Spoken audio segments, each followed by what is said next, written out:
Hello, everybody. Sunday Adelaja here. Welcome to this program. I want to apologize for the problem. We just had a technical problem. What happened was that we came on Facebook and it was not on YouTube. So we had to stop the program and restart again. So apologies to everybody.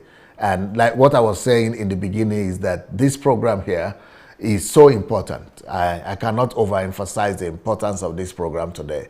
And I'm not sure the title that we gave it today is going to convey the weight and the importance of this topic.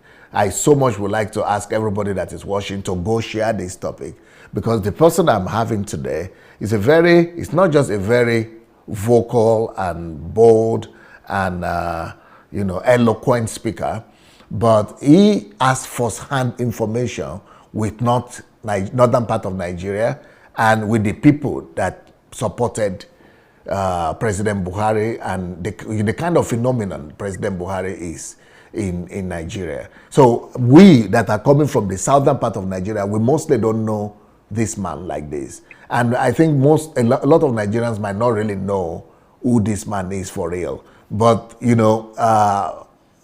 Pastor AYODEJI AMOS OGUNYEMI, who is my guest today, he's had first-hand information with Nigerian politics.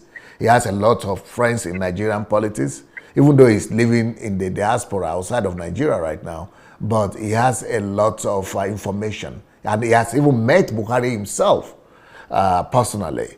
And so I guess he must have even been to his office or to his house or something. So this information we are going to be having today and that you are going to be receiving today is going to be an information that is absolutely and totally original and new for all of us. But before we go forward, you see the book you are saying now, Truth, Non-Truth and Lies. It has become #1. I forgot to show you the pictures. That is #1 on Amazon. So this book is #1 on Amazon for the past 1 week. And that is one photograph that shows it as #1. You see the yellow there. And then the other one, you have another. Yeah, you see, is Amazon Hot New Release. It's #1 there. So thank God to all of us who are buying DSA's books. So this is #1. This is another #1 bestseller we have on Amazon right there. And but apart from this, I want to, let's see the other book. The book I would really like to focus on today is the book on Nigeria. The Beauty in Nigeria's Diversity. The Beauty in Nigeria's Diversity. This is it. Bullshit. They like group name. So this book here is the book I think will unite Nigeria after the election. All of us should put our differences away and learn to admire each other and to admire our nation and the diversity that we have. Right now, I'm going to invite our friends and introduce my guest today, Mr. or Pastor AYODEJI AMOS OGUNYEMI. Hello, Pastor. How are you doing today? I'm doing great, DSA. Wow. I like your voice always. Your voice is always full of confidence and strength. It's all good. Now, this topic today, we call it the Buhari Nigerians Don't Know. What do you have to say about the topic itself? The topic it will be an eye-opener for many Nigerians because Buhari, as of today, as Nigerian president, is one of the most misunderstood leader of Nigeria. Particularly from the eastern and southern part of Nigeria. So it will be an eye-opener for many Nigerians, because as you have said in your introduction, I've had the privilege of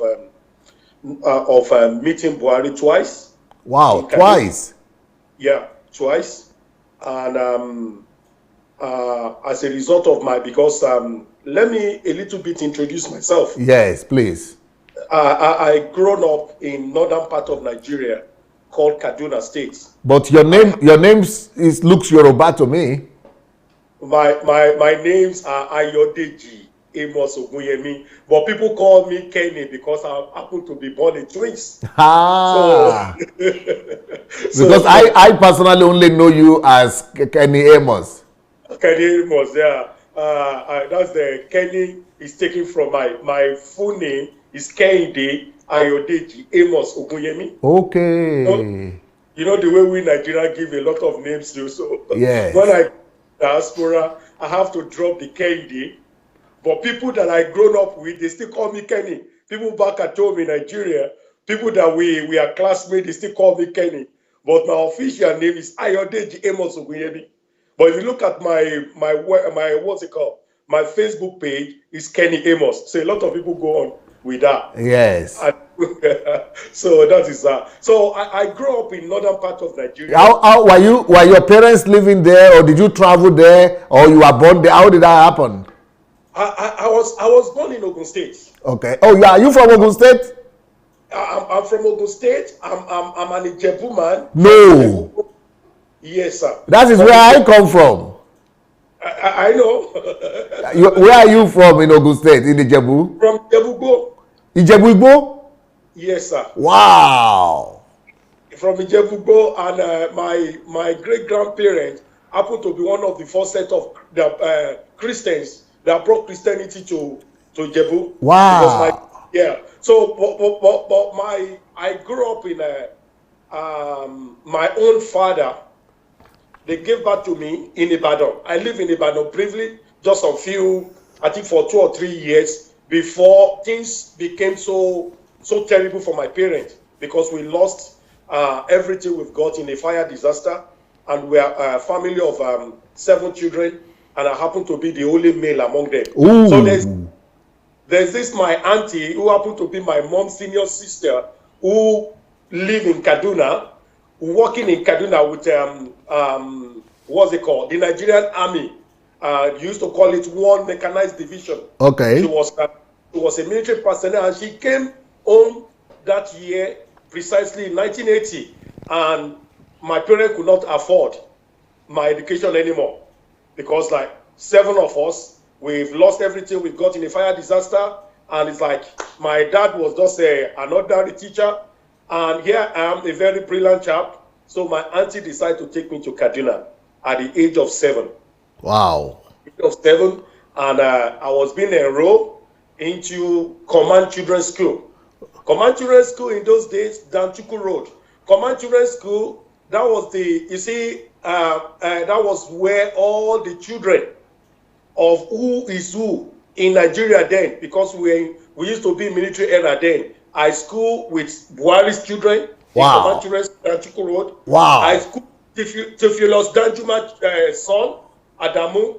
I school with Abubakar, what's it called? General Abubakar's daughter, Adelaja, in Command Children's School, Danchuku Road, in Kaduna, because, and all of them knows me because I was so good in sports and very, very brilliant.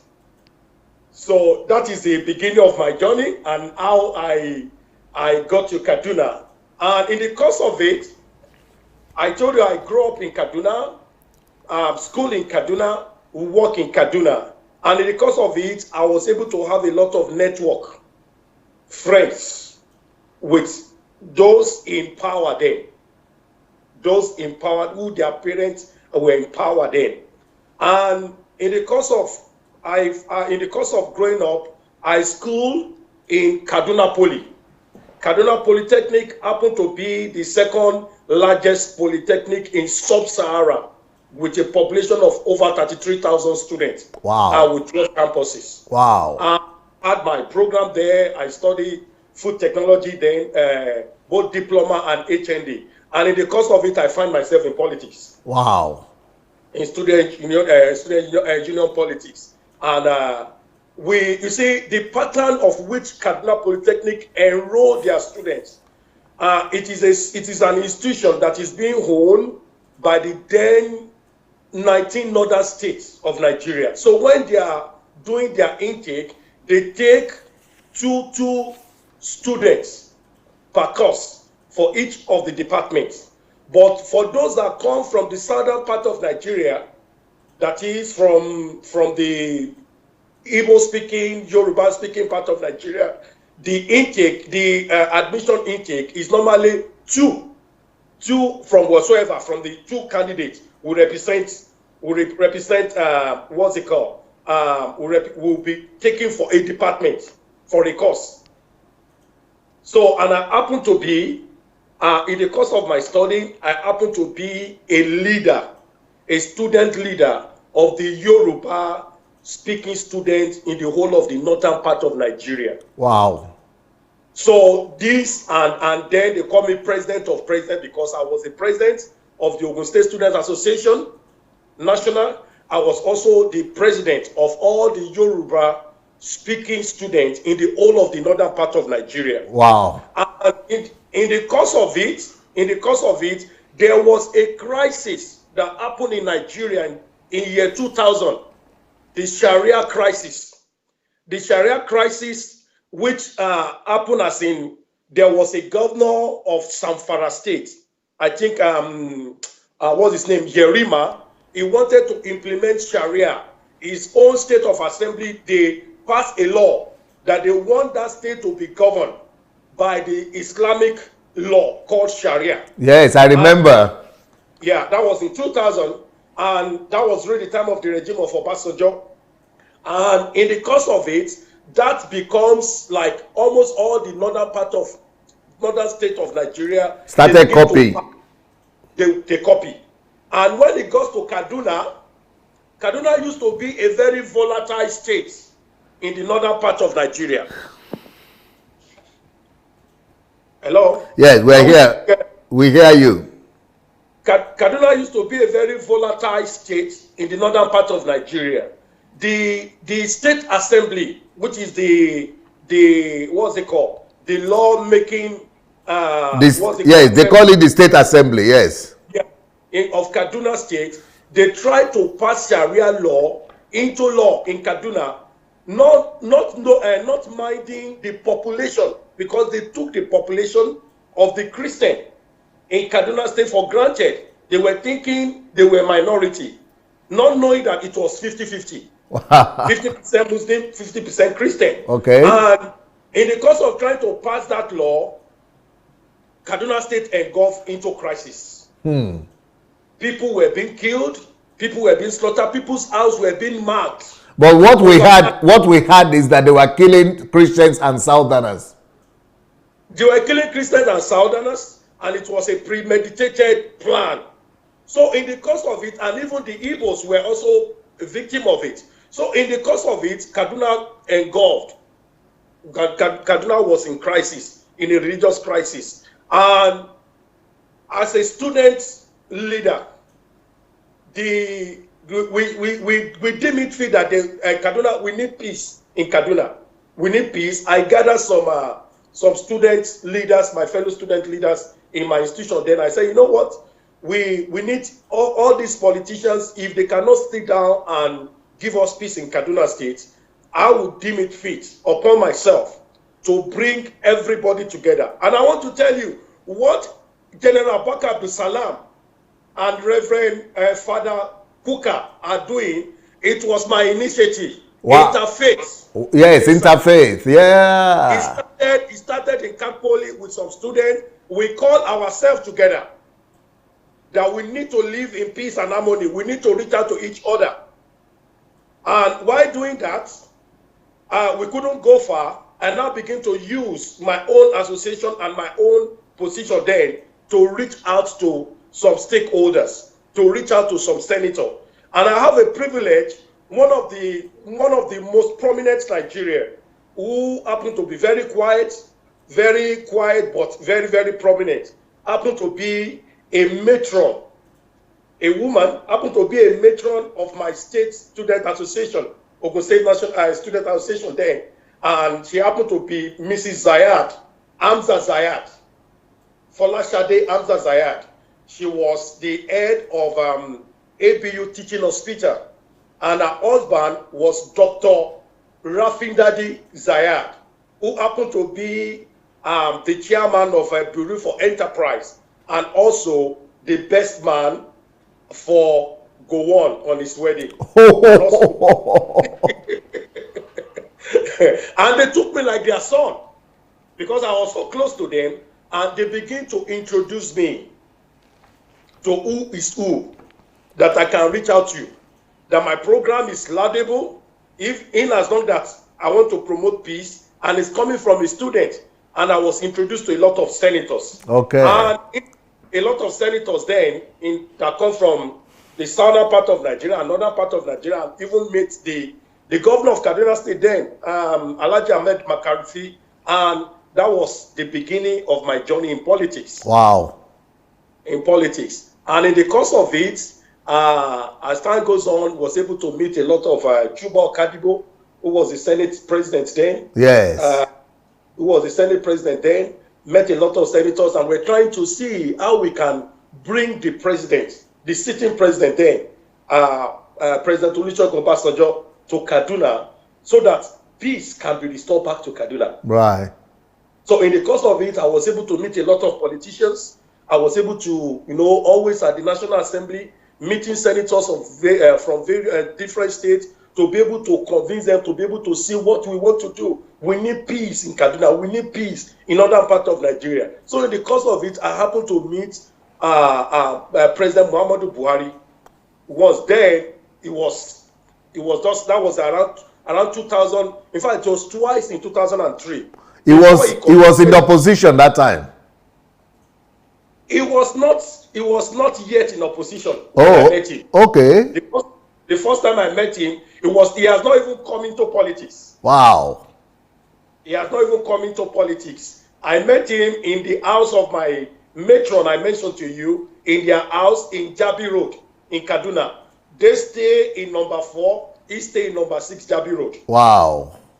So he came into their house, and I was being introduced to him that meet our son, and he was asking them, he's a Yoruba, his name San Yoruba, how come he became is your son? And mommy I used to call her mommy because she got married.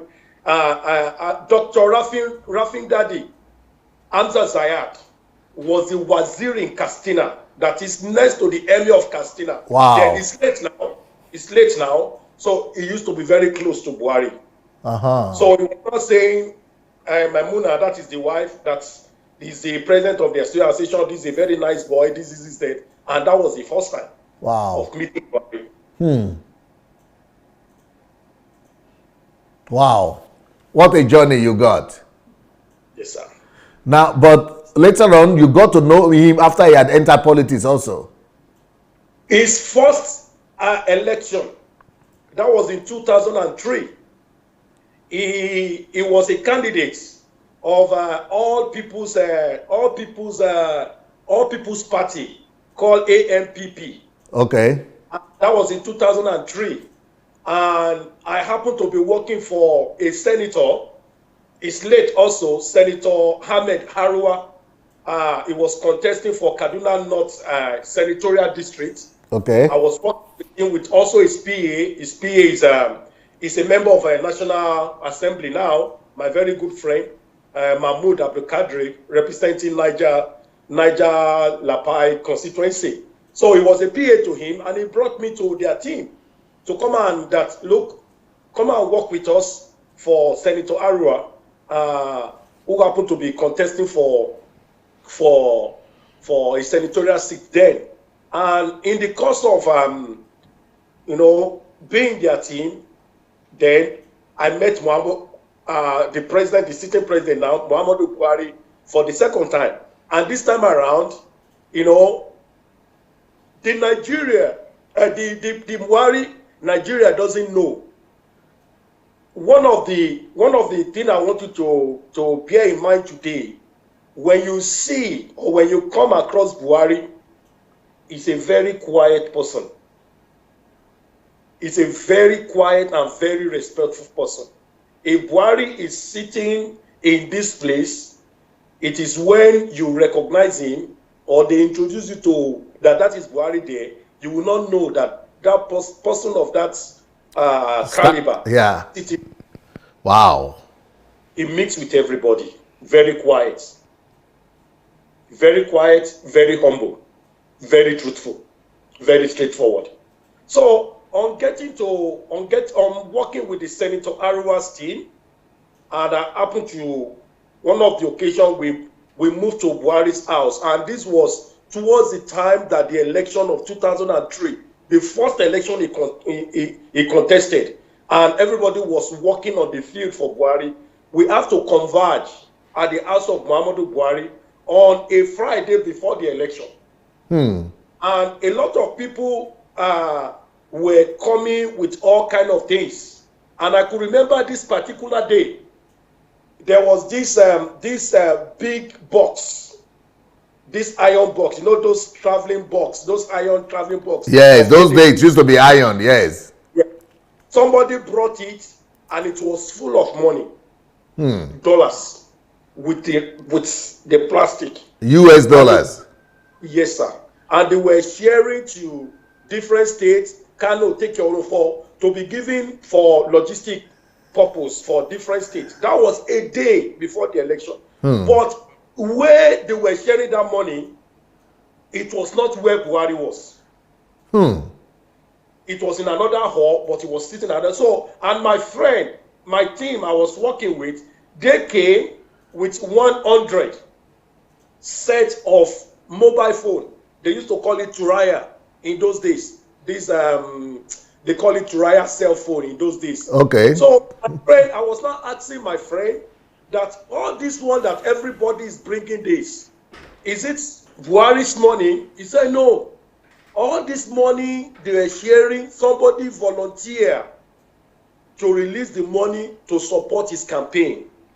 This 100 set of mobile phone we brought, that is his own boss contribution for Buhari's campaign. That Buhari must not know that they are sharing that money to go on the field. He didn't even know. Yes, sir. Another person came up. They were all set of brand new vehicles donated by. He ran for his Senate. I think he lost his seat now. Senator Unkuyi. He came with set of brand new vehicles, and he wrote on those vehicles, courtesy donated by Unkuyi. So people, Buhari's first election and all other elections, he doesn't spend a dime.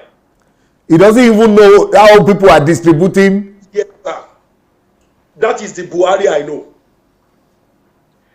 And the man was telling you that Buhari must not know. He must not know. And that is the Buhari I know. It means that the people know his integrity. The people knows it. You see, he was called into politics. Okay. It was local for the opposition party. And I want to say today, I work on the field in his first what's it called, election. That election, if that election were to be allowed to be free and fair, Buhari won that election. Yeah, I heard that an American ambassador, a former ambassador of America to Nigeria, came out and said that since Buhari started contesting, that yes, he won all elections apart from one. It's true. Wow. He won that election. I was on the field. I was a returning officer, watching agent for them. He won that election. Wow. There's no doubt about that. But but Obasanjo was very brutal. Every election Obasanjo conducted, he never gave him any chance. He never gave him any chance. All the elections that Buhari contested for, Buhari is a politician any day, any time. Is a 10 to 12 million votes is waiting for him. Yeah, because that's what happened. It's only one time he won less than 10, 11 million. That was, the first time Jonathan came after the death of, but all the rest are over 10 million. But so the thing is, but whenever he wins like that, 12 million, 10 million, 11 million, what happened is that PDP will just add their own to 22 million.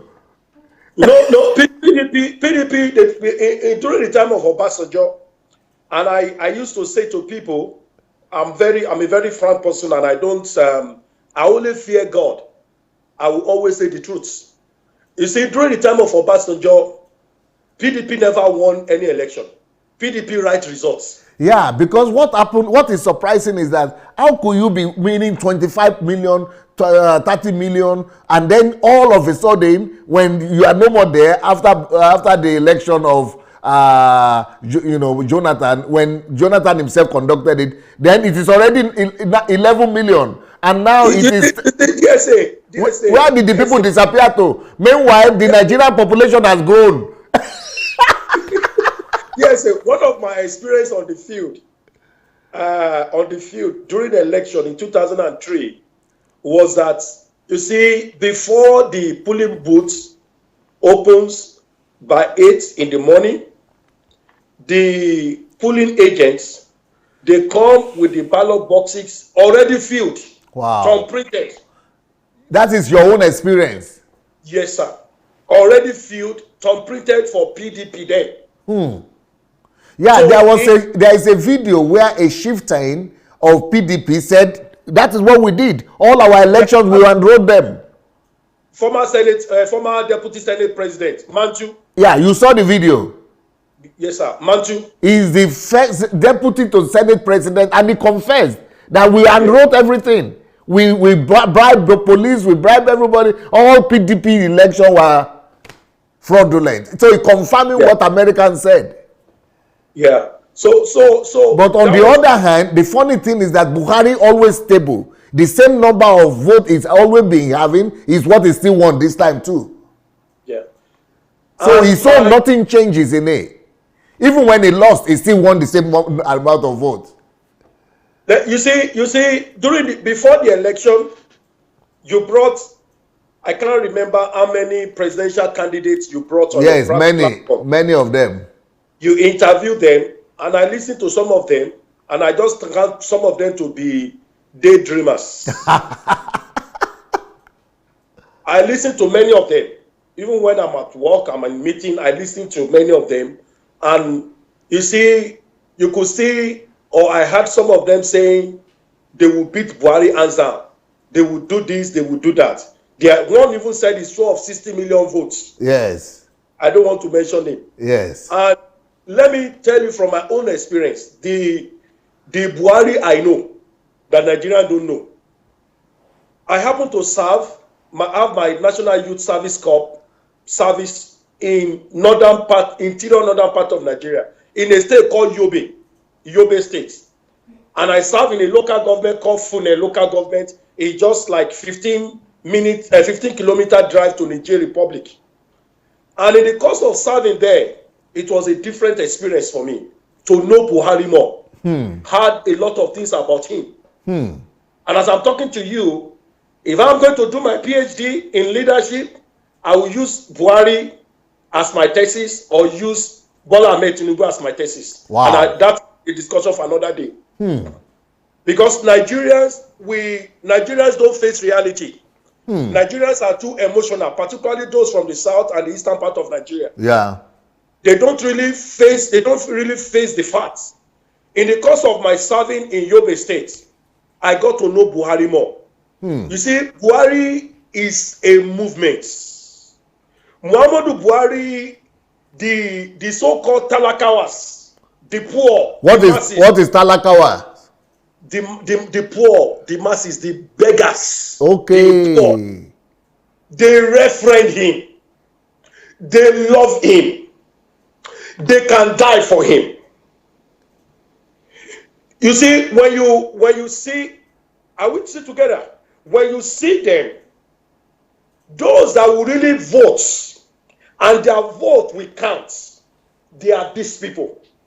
When I was hearing your guests, I look at social medias, look at the whatsoever opinion pool, what people are saying, I just laugh. Because those that are going to vote, they are on the field. Those that are going to come out en masse for Buhari and guide their votes till the collation center, they are these people. And when you go to the interior part of northern Nigeria, these people, they stick to their radio. They stick to their radio. They are well informed. They carry their PVC or their voters register card. They carry it about. The so-called Fulani herdsmen, whosoever in their farm, they are ready any day, any time to vote for Buhari. And you ask me why? Why? There are 6 to 7 northern states of Nigeria. Okay. Any day, any time, if election is being called now, Buhari against anybody, Buhari will win that election 1,000,001 times. And those states are the states that when it used to be northern, when we used to have northern region, Buhari happened to be one of the governor. I think it was a governor. It was a governor between March 1976, briefly for Borno. Borno was part of them, and all these states, I will count. They said there were six states that were under him. All the 6 states under him. You see, those states, the few time he was their governor, he put infrastructure in place in those states. Okay. Since 70 something. 76, he put infrastructure. Where I serve, in Fune local government in Yobe State, you see, from Damaturu, which is the capital of Yobe State, to Borno, towards the border to Cameroon, the road there was constructed during the time of Muhammadu Buhari. And that federal road is one of the solid roads you have in Nigeria up to date. Since 70s? Yes, sir. It's a straight road. Very solid. In most of those states, he got them a town generating, electricity supply. In fact, there was even a time we coppers used to say, how come that we are in this village, they don't take light? But where we come from the southern part of Nigeria, they take light like it's a child's play. It was compliment of Muhammadu Buhari. Even in village? In village. Okay. So what you are telling me now is that it was almost like, it's like you are describing to me Awolowo. Yes, sir. It's like Awolowo to them.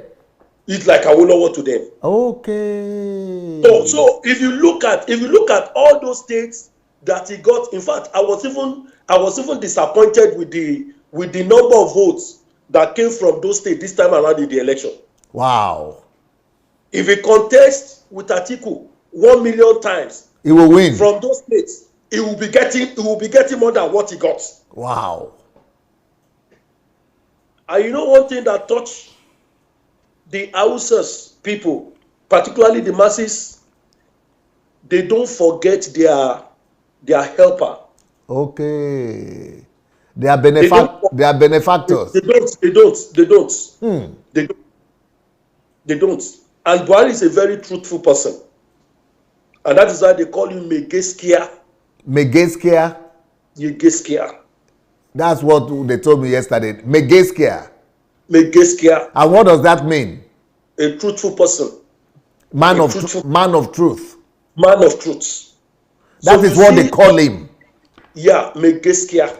You know, he always says that he can vow and he can invite all presidents in Nigeria and all people who ever occupy the same position like him. He said, I've been governor. He said, I've been petroleum minister. I've been president. He said, anybody who ever occupy any of those positions, let them come and declare the same thing that I declare now, that I've never stolen one kobo. I've always returned everything and used everything for the good of the people. Let any other Nigerian come out and say the same thing. Yeah. So the Buhari Nigerians don't know is a man of truth. Many Nigerians still find it difficult to believe that this man is a man of truth. And my other experience with Muhammadu Buhari the second time, it have to be through his driver. Wow. I want to shock you, sir. The senior driver of Muhammadu Buhari for many years, over 30 or 37 years, is a Christian. No. Yes, sir. Yes, sir. He's a Christian. So when people are using religion,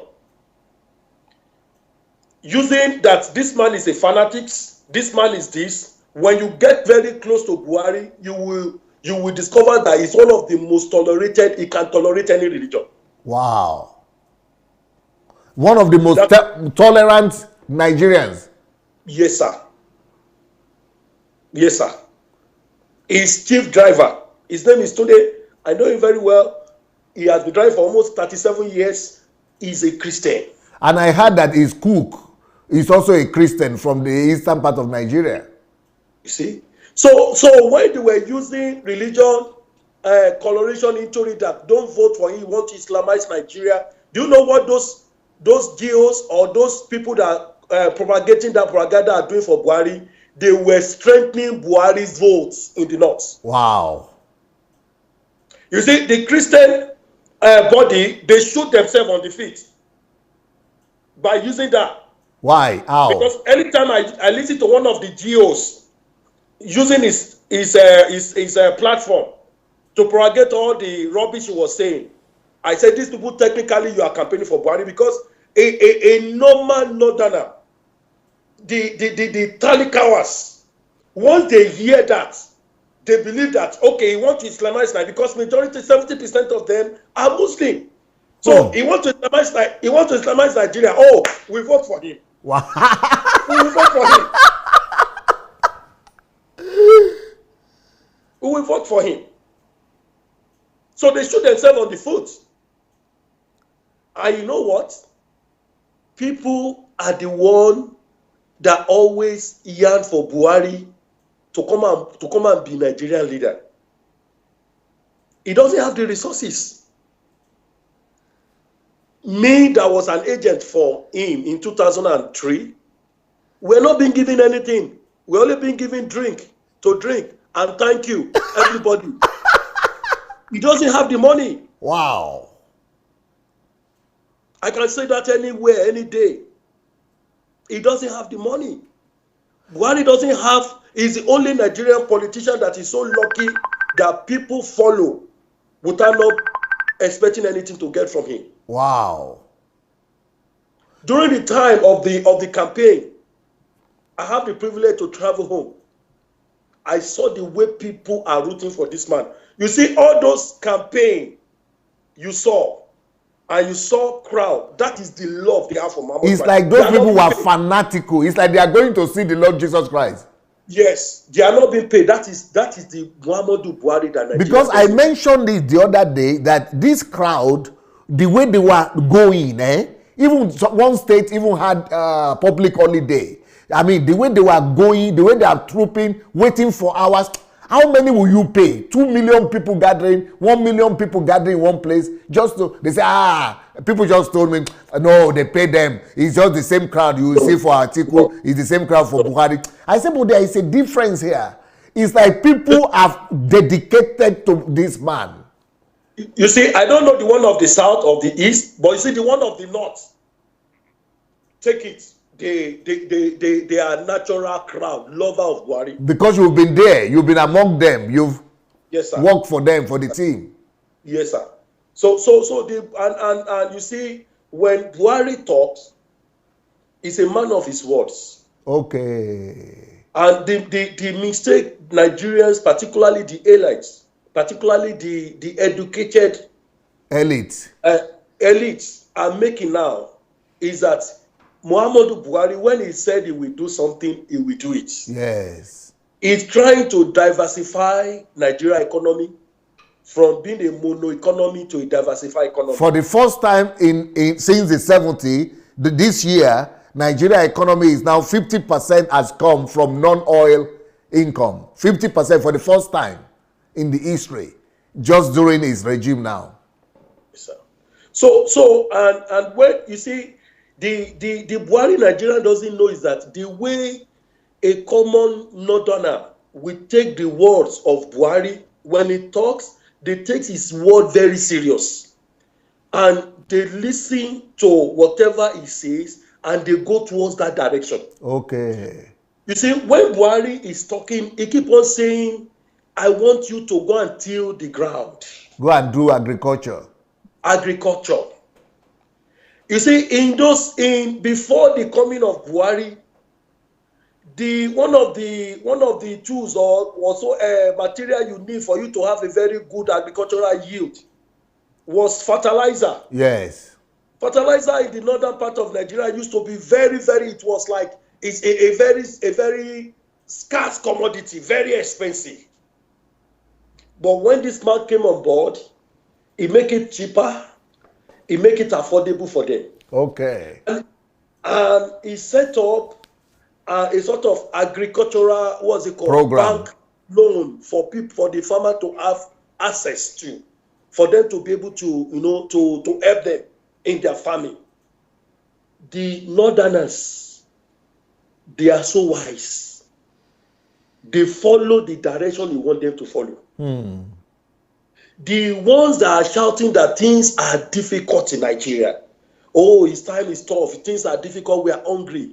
If you take statistics of those that are making that complaint, they are from the south and the eastern part of Nigeria. Yes. They are the people that doesn't want to roll up their sleeve and go back to the farm. Am I making sense to you? Yeah. So the Buhari Nigerian don't know is a man that is so much have the love of Nigeria at heart. He's a man that cannot tolerate laziness, and that is why he's saying, go and till the ground, go and agriculture. If you look at all his campaign, he keep on emphasizing on that. No, but how did you say that he has the love of Nigeria at heart? But Nigerians are saying, the Southerners and the Christians, that he's a killer, that he hates Nigerians. If you know Buhari one-on-one, or you have the opportunity of getting closer to Buhari, I have not seen a patriotic Nigerian like Buhari. No, are you serious? Yes, sir. I've not seen a patriotic Nigerian like Buhari. If you Nigerians, we don't remember history. No, I remember he went for war for Nigeria. He was ready to die. He was a commander in the army. Do you remember the first coming of Buhari? Yes. In December 31st, 1983. Oh, that is still the greatest experience of my life. Because I was alive and I was in Nigeria during 1 year plus reign that he had. The order, the discipline, the virtues and the values that they instilled in Nigeria, it was revolutionary. There is no law and order in Nigeria before the coming of Buhari, the second coming of Buhari. And if you see Buhari having conversation or talking about Nigeria, is a man that talk about Nigeria with a passion, paining him that there's no law and order in our system. And one of the characteristics of a leader is to be able to do what? To be able to put law and order, processes in place. And that is why I say that I've not seen any patriotic Nigerian leader like Buhari. He wants the system to work. He wants things to be put in place. He wants infrastructure to be put in place. He wants life to be easy for people. And you know what? His second coming, this second election, you will see, because what he has done in his first coming was a foundation. And there's no changes that will happen without pain. That's what Nigerians refuse to understand. Human being naturally will resist change. And we want the change, but we don't want the pain. We don't want the pain. But mind you, the system has been bastardized before this land came. The system has been used to, corruption has been part of norm in the society. Now having a leader saying, look, we have to do things in the way that is supposed to be done in a very law and order, in a very proper manner. If we're to be an unpatriotic leader or Nigerian, it will yield to the pressure. Don't you think that there are pressure on him even within his own party, to bend his rules, to bend his policies. But because he's a patriotic Nigeria, he wants Nigeria to work. He wants Nigeria to be proud of, a Nigeria that he will leave behind and will all be proud of. That is a patriotic leader there for you. And that is Muhammadu Buhari. So what they are saying that he's the one supervising the killing, he hates Nigeria, he hates Christians, he all those things are just propaganda. It's not possible. How can a leader be killing his people? How can a leader be killing his people? It's not possible. It's just propaganda. You see, this last election, presidential election, is one of the most, how will I put it? Propaganda was the order of the day. Fake news. Fake news. There was none of the candidates come up with the economy policy, whatsoever policy they are going to implement. It was just propaganda, propaganda, propaganda. And if you look at this man's campaign, I follow all his campaign. To all the 36 Nothing negative about anybody. Nothing negative about anybody. How many Christians, how many other leaders can do that? But have you not come to think of it, that this man might be a Christian secretly? You say who? Have you not come to think of it? How many leaders of his status who are Muslim only have one wife, one family? You had the other man that was contesting with him that he said he had 32 or 28 children. And how many wives? He said he has wife from all political zones. So if what Nigeria doesn't know is a man of integrity and is a man that have morals. Because our religion, there is religion permitting to marry at least 4 wives. So if he's a loose person, an undisciplined person, he can decide to marry as many wives as possible. Nobody will question it because he is not permitted. But he only has one wife, one family. Does that not give you an impression that this man lives a Christian life? Yeah. Does that not tell you that as a leader is a leader that we can look into, that is not corrupt, it's not loose. And when you see, I have the privilege. One of his daughter was my senior in primary school. I went to Command Children's School, Danchiku Road in Kaduna. She's late now. She was my senior, I think, for 2 years. They are well-behaved children. Wow. They are well-behaved children. Can you, my this thing is telling me that the battery want to run that. I want to okay. You go and charge the battery. I will show a film about Buhari right now. Okay. You go ahead and do it. Yeah.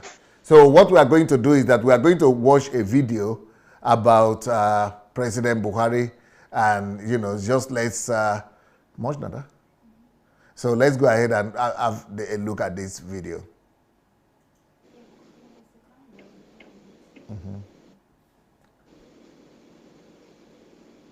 Ladies and gentlemen, I am Muhammad Buhari, and today I am 69 years old, and I am sure I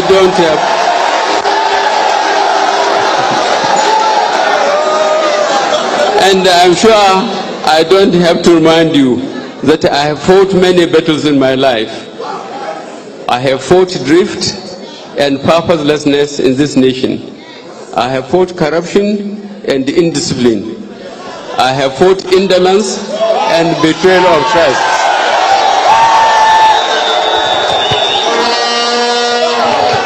I have fought the Nigerian civil war and struggled for the unity of this country in many other ways. I have had the fortune and privilege of managing national resources in various capacities. As a military commander, as a state governor, as a minister of petroleum, and as the head of state of this great country. And in all that I have been and done, I have never touched a kobo of public funds.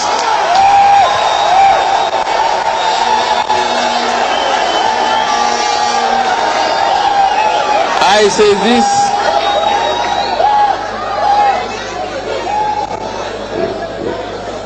I say this without pride and with all sense of responsibility and humility. But I challenge anyone in the race for the leadership of this country then or now to dare make the same claim.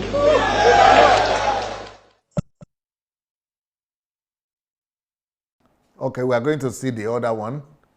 The next. All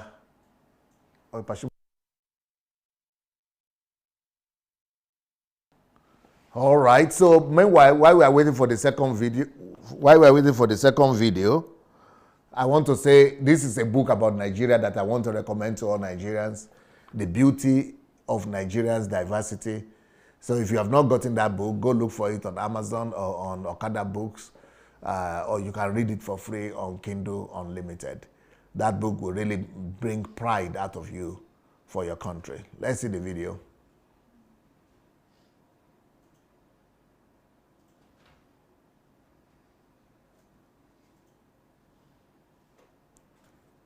Somebody made an observation, and they are mentioning it publicly for the first time, that I am not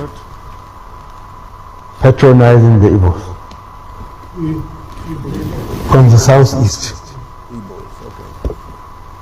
I took the paper from him. I told him that when I won the election, I studied the amount of votes I got from all geopolitical zones. I say I got 198,000 point something votes from the whole of Southeast. 198,000, which virtually any local government can give me up country. But I put Minister of Foreign Affairs, Minister of Labor, Minister of Industries and Investment, Minister of U.S. Ambassador. Mines and Tech. No, I'm telling you.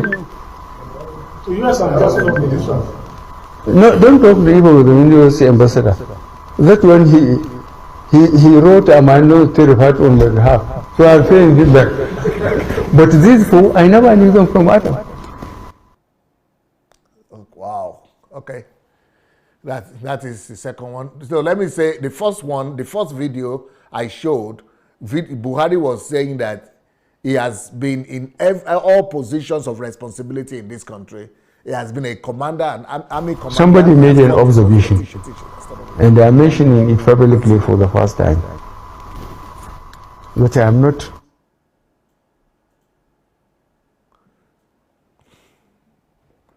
So he said he was the commander in the army. He never took anything, and he never touched one kobo of Nigerian money. He said he was the governor of a region which is like 6 states together. And we heard now that the infrastructure he put in place, since that time, they are still there up to now. And he said he was also the president. He was also the minister of petroleum, and he never touched. He said he challenged anybody in Nigeria to come and dispute his argument or that his claim. And he also challenged any Nigerian that has been in those positions to come and say they never stole anything. So that is the first video. This second video is, he said somebody came to challenge him, a journalist, that he was discriminating against the Igbos, which is Southeast Nigerians. And he said, okay, how can I be discriminating against the Igbos when all the votes I got from them during my election was 190-something thousand, less than 200,000. He said that is the kind of vote he gets from one local government up country. He said, but he still gave them 6 ministerial portfolios. And these are the senior ministers. And these ministerial portfolios, he said he doesn't even know them from Adam. He doesn't know all these people. He doesn't know them. But he just trusted them. And he didn't even, so, and he said, so for them to say that kind of thing, because somebody said, but the Constitution says you should elect ministers from every state. He said yes, but he could have elected them as junior ministers. But he made them as senior ministers over even the people, other junior, and made people from the states that voted for him junior ministers. So he said, what kind of discrimination are you talking about? They are rather the ones who discriminated against him by not voting for him and giving him less vote than any of the local government where they supported him from 6 states. He said, so who has discrimination, the Igbos or him? So anyway, we have another video, one more video. We are going to show. Shall we zoom to the conclusion? But propaganda is what they have used to deceive the Easterners, unfortunately. And it is the PDP people that are responsible. Yes. You know about the infrastructure in this country. The last time the roads were done or rehabilitated was during Abasha's time when I was in charge of PTF. From here to Onitsha, from here to Port Harcourt. And it was on our way back that there was a change of government. And if you go to health centers up to today, you can see the signs of Petroleum Trust Fund. But when we came, in spite of the earning I have just mentioned to you, 2.1 million times 100 times 16 years, 7 days a week. What have they done with that money? And you know the infrastructure. Now we have to be doing the roads. The rain was virtually killed, and power. They admitted that they spent 16 billion American dollars on power. Where is the power? You know it more than I do. So this large-scale abuse of trust, only God can give the punishment. So we leave them to God. But those we can catch,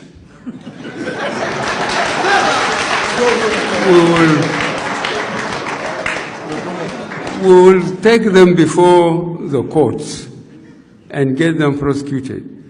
And whatever is recovered from them in terms of infrastructure, houses here in Abuja, companies in Europe, and other things, this time around, I said they should sell it and put the money in the treasury, and we'll be using the money for the infrastructure. Okay. So that's it. It was just, this one, it was just saying that the last major infrastructure that was built in Nigeria was built by him during Abacha's time when they put him there in charge of PTF or something. So, and he said, but after that, all this is Abacha time. After Abacha, we had Abdul Salam. They didn't build anything. After Abdul Salam, we had 8 years of Obasanjo. They didn't build anything. After that, we had 6 years or 8 years together with Jonathan and Umaru. They didn't build anything.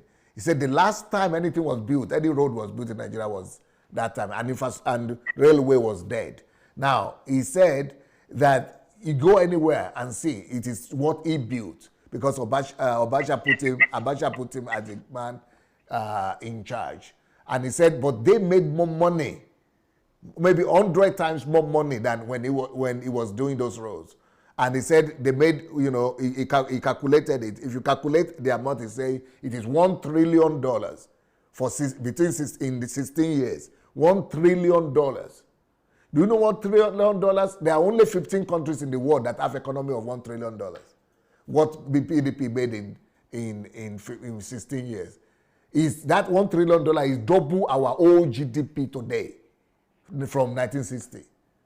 What PDP made in 16 years, and no trace of it. No trace of it. And he also said they said they put 16 billion into electricity, and no electricity right now. So, and he's saying, so if they will cash them, he said they leave them to God, but those they can cash, they will punish, they will collect from them what they can collect from them. So, but now he wants to put all the money as much as possible into capital infrastructure, capital projects, and build the foundation for the growth of Nigeria. Before we begin to receive calls, I know that there are people who want to, they are already calling even, who want to call. And if you want to call, just go to Facebook Messenger and look for Move Agents. Move Agents. On Facebook Messenger, Move Agents. Once you get there, go to Move Agents.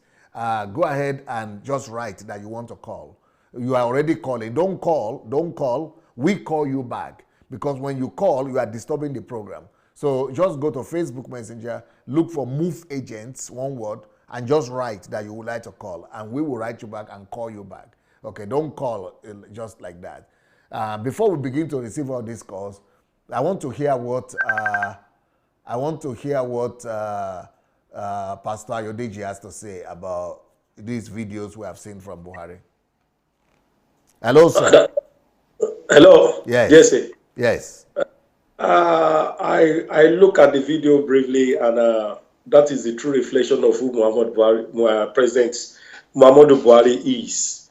You can see he keep on emphasizing on infrastructure. Yeah.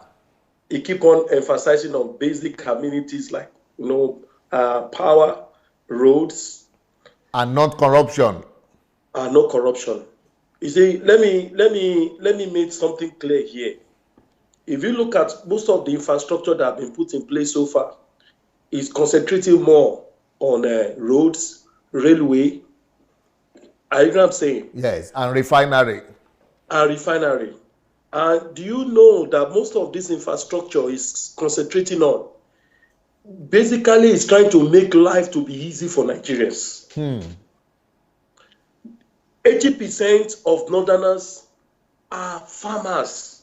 Wow.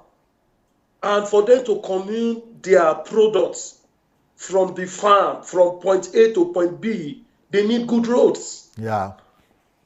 So if, you see, I used to say that many Nigerians doesn't understand Buhari, but Buhari understand Nigerians. Buhari understand Nigerians? Many Nigerians don't understand Buhari, but Buhari understand Nigerians. Why? Why do you say that? That is the point I'm trying to make. This man is putting infrastructures in place, putting road in place. And I want to tell you, if you look at majority of the people that will benefit from what he's putting in place are the Northerners, are the farmers, because they need good road network. But he's not building those things only in the north, though. He's building every part of Nigeria. Yes. And you see, his people are so sensitive, but our people are not sensitive. They are not sensitive at all. You see, you are asking question. I said something that in those 6 states I mentioned earlier on, if Buhari should contest 1,000,001 times, Buhari will be winning in those states because of what the structure he has put in place for them. And just recently, everywhere in Nigeria is putting structure in place. And come to think of it, if you are a farmer, if you are a businessman, and you could see good road, you can be able to move from point A to point B. I have a friend that was telling me about his experience with the metro line from Kaduna to Abuja. He had to park his car, his Jeep, at home. He went by metro line, and he was telling me it's just like an experience of somebody being in London. Would that person not vote for Buhari? A business person, a farmer, whosoever, will he not vote for him? Because he's putting the structure to make the economy to move in place. No, but he did the same thing. He built the same metro line, railway line from Lagos to Abeokuta, and now he's going to Oyo, Ibadan. But still, 2 states from the west didn't vote for him.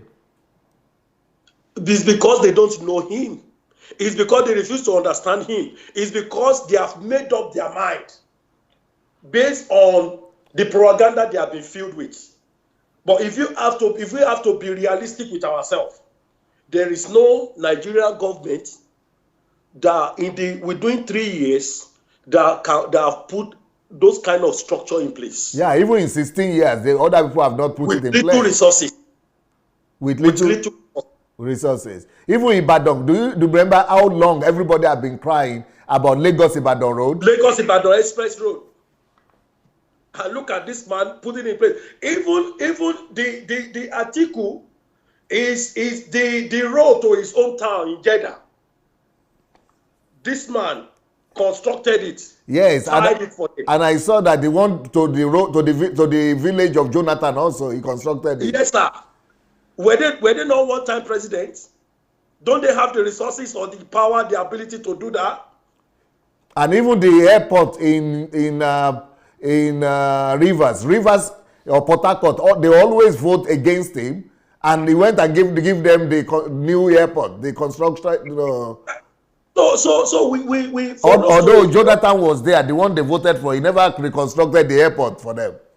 You see, for us to move forward as a nation, we need to dislodge our mindsets against this man. You see, if we're to be a Christian leader or president, cannot do more than what Muhammadu Buhari is doing. And we saw it, the one that we call our home. We saw how he messed up the place and everything was looted. Yes. And even with the help of the GOs and the body of Christ, that they could not be able to tell him the truth. How many of them can walk into Aso Rock, the so-called GOs, the so-called body of Christ, and go and look Muhammadu Buhari into his eyes and say, you know what, we need this money, or you bribe us with this? He will not do that. That is the kind of leader we need. That is the kind of leader. That is the kind of leader that we should pray that there should be continuity of such leader. Because our system has been corrupt. Unfortunately, he only has one more term to go now. But we need more of Buharis.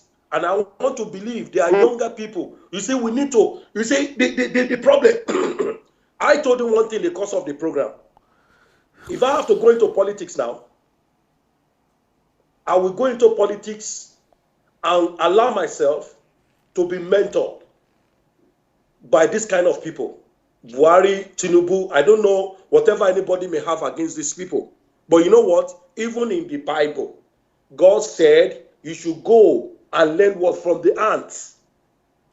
Let us not deceive ourselves. I could see from many of your programs how to build a nation, how to do this, how to do that. But do you know what? There are some people that we need to set this mindset of our youth, of our so-called leaders of tomorrow that we are grooming from the church or from anywhere we are grooming them to go and learn from these people, to go and be mentored by these people. Because they have the experience, they have done it, they have gone through it. They have the experience, they have the platform, they have everything you may think of. You know, in one of my conversations, I was conversing with you. When I was hearing from some of your presidential aspirants you are interviewing, and one even went ahead, they found all kind of parties expecting or hoping to win. DSA, let us face the reality, the facts. For Nigeria of today, it's only two-party system. All other parties are noisemakers. Sorry to use that word. APC and PDP. So if I have to go into politics, or as a pastor, if I have to tell my people that want to go into roles of leadership in Nigeria, I will tell them, whatever it will take you, make sure that you are in one of those parties. So is that the reason why Obama had to go to one of those parties, and even Trump, with all his money and everything, he has to go to... You need a platform. And in politics, the grassroots, it has a very strong say in politics. These people don't have grassroots. They are calling themselves, we have 60 million votes. Where are you going to get that vote from? It is the masses, it is the grassroots you get those things from. Since Buhari has been in politics, since 2003, the grassroots has been his constituency. The grassroots, everywhere you get to, in Nigeria, in anywhere, Buhari stronghold, you will have the feel that this man has a presence here. So let us not deceive ourselves. If you as a pastor, if I have to tell people that want to go into politics, either in Nigeria, look, go and join the main political party. Even if they decide not to enroll you or register you, force yourself on them. Because these are people that are on the field. These are people that knows what it takes. They have the audience. They know they have the resources. They have the number. They have the structure on ground. And that was what I was expecting one of your presidential aspirants. Yes. When he came to Glasgow here, I don't want to mention him. When he came to Glasgow here, I told him, I said, if I were you, I will not go for presidency. I will start from the Senate and I will join one of this party. Forget about the people that are there, that these people are bad, that one are bad. You will learn from them. And whatever you learn from them, the one that is not good, you will correct it when you get there. Why do you think that somebody like Buhari have to surround himself with people that are corrupt? These are the people that sponsored him. And now he checkmates all their corrupt activities. Do you want to tell me somebody told me that when he tried to do it by himself without all the corrupt people, he failed. That he failed 3 times. See, the one of 2003, which I know of, I was on ground for him, he failed. 2007, he failed. We'll call it that he failed, but you know, those in power suppress his votes. I agree, I'm saying, sir. Yeah. After 2007, the one of 2011, he failed. But by the time he marched, APC is a merger of different parties, AMPP, AD, all of them, they came together. And they looked for one man in Muhammadu Buhari. It was a product that any day, any time, that product is sellable because of his integrity. I know what I'm saying, if he had not used that wisdom, he would have got the opportunity to restore Nigeria now. He will never have the opportunity of ruling Nigeria again if he has not used that wisdom. And that is the wisdom we need in the body of Christ. We are too sentimental. We are too judgmental. Not to be thou, I mean, more righteous than thou, or something. How do we call it? More holy than thou. More holy than thou. We criticize everything, we judge everything. But learn from those people. Although he himself is the one that is really righteous, he's the one that has integrity, he's still not judging. Yes, sir. And he made sure that he got what he want to get, then he started put them where they belong. Yeah, that's what I heard. That there is a video where Saraki was speaking Yoruba, and he said he paid more money than even 300 Tinubu. million naira to each state. Yes. To bring Buhari in, and he expected that Buhari was supposed to compensate him, and who gave him juicy positions, and that the man just used style to neglect him. That is why they went back to the PDP. And have you bothered to ask for a politician to bring out 300 million naira for all the northern states of Nigeria, which is like 19 or 20 of them, for a man's ambition or for a man's campaign? That is to tell you that they believe so much in his candidacy. A politician will not do that for anybody. He wouldn't do that for him. Yeah. So that is to tell you the kind of integrity Muhammadu Buhari has. And now that same Saraki didn't bring any money to Atiku. Atiku is only spending his only stolen money.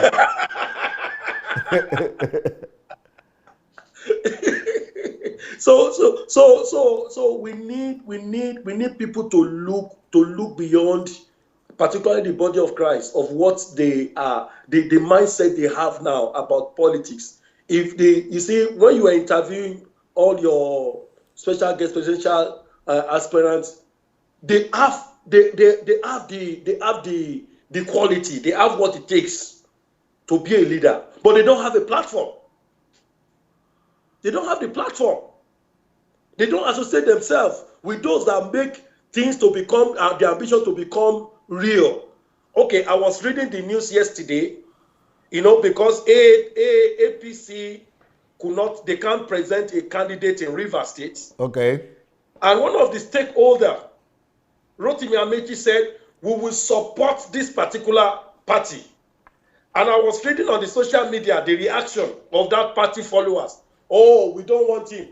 They are corrupt. We don't need somebody like that. Listen to me. Even Jesus Christ was advertised by his own father.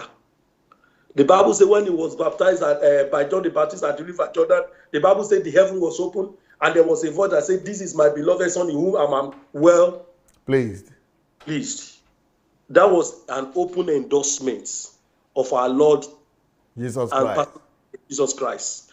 And here comes somebody that he has been a governor of that state 2 times, a sitting minister. But because they don't have a candidate, they decide to turn to another party, which is just newly registered party, and said, we will support you, because they want to unseat the sitting governor of that state, Wike. And instead of the new party to be happy and say, oh, this is a big fish in our midst and they will give us support. I was reading the reaction. I said, these people don't know politics. You don't understand Nigerian politics.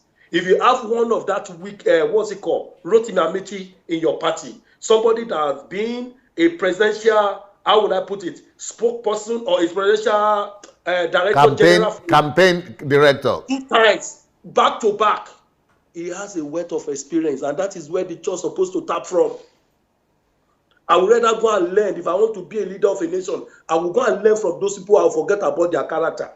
Just learn from them and take something with me. Wow. So Nigeria, we need to tell ourselves the truth. We can't afford to miss it this time around. We can't afford looters to go back to the leadership of that nation. And the body of Christ, which you and me belongs, we need to tell ourselves the truth. We need to be able to tell our people there that, look, it is high time that you have to get out of the under the roof of the church. Well, Amos, just a minute. I think we have a caller. Hello. Hello. Good evening, sir. Good evening, sir. Who is calling from where? My name is Pastor Joshua, and I'm calling from Berlin, Germany. All right, Pastor Joshua. I've been listening to Amos, what our brother is saying. Yes.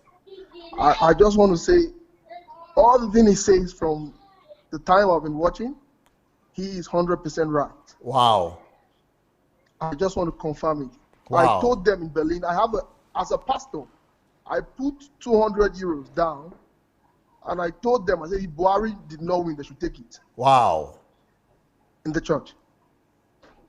But pastors like you are the ones who are campaigning against Buhari now. And so I have a different understanding concerning. I did theology in Greek, and I have a different understanding concerning what Buhari and what Nigerians, pastors, are doing. Wow. Yeah, by the grace of God, I think in the whole Berlin or in the whole Germany, I'm the youngest, and my only ministry is where we don't take tithe and offering. Wow. In the whole Germany. My God, I've never heard of that before. I'm so proud of you. Yeah, people who can testify about that. I work and I spend my money for the gospel. Beautiful. That is what I do. And I work and I spend my money for the gospel. And the only thing I just want to say is that, for me, the only president that we ever have that I think I understand properly, that I read his background and I understand properly, is Buhari. Wow. With his legacy, he has not had a crime that is so big than any other government, any other president that has been in power. You know, so I just want to confirm what that brother is saying is 100% right. Wow. Atiku cannot compare Buhari. Any governmental, any party, anybody they want to bring in the section cannot compare with Buhari. Thank you so much, Pastor Joshua. You know, we need you to be calling more often because we need opinion of people like you. Yes, sir. Yes, sir. Thank you, sir. Definitely always. I started writing last week, and I wrote you that I want to join you with your journey to Nigeria. Remember, sir? Yes, you are the same person. Yes, sir. I'm the one, sir. Well, if you, I'm just waiting for you. I'm ready already. I'm ready. I'm just waiting for you to say, let's go. And I think I have 11 people going with me. Thank you so much. God bless. I'm just waiting. I'm prepared already. I'm just waiting for the movement. Thank you, sir. So we can. Yeah. God bless you, Thank sir. you very much, sir. Blessings. Thank you, sir. Thank you, sir. Wow, that is good. Do we have another caller? Okay, while we are calling the other callers, I want to make this announcement to people who are watching us, and that we have our next History Makers training in Kyiv, Ukraine in April, and it's going to be from the 8th to the 12th of April. So if you would like to come and learn how to build systems and structures to achieve any goal and to solve any problem, it is systems that enables people to resolve any problems and to attain any goal. So you please go and register by going to sundayadelajablog.com/hmt, or you could write to hmt@godembassy.org. And if you want to be receiving the messages on your telephone every day, send us your telephone number or your WhatsApp number. Our number where you should send it to is +38 098 596 3838. So if you send your WhatsApp number or telephone number to this place, then we'll be sending you messages every day. All right. So I think we are waiting for the next caller.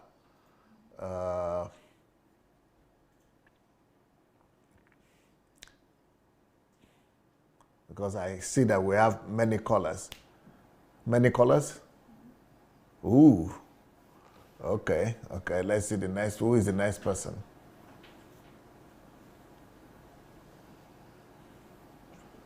All right. Please go and share the message. And don't forget that I told you about this book about Nigeria. Let's fall in love with Nigeria. Let's unite Nigeria. West, East, North.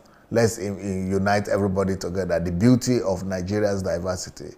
The beauty of Nigeria's diversity. Let's get to know Nigeria for yourself. Get to discover Nigeria. Do we have a caller now? Hello? Good evening, sir. Hello, sir. Hello? Good evening, sir. Good evening, sir. Who is calling from where? This is Udo on the line, sir, from Valencia. Udo, yes. How are you today? Udo. I'm fine, sir. Thank you, DSA, for the job you are doing. Thank you.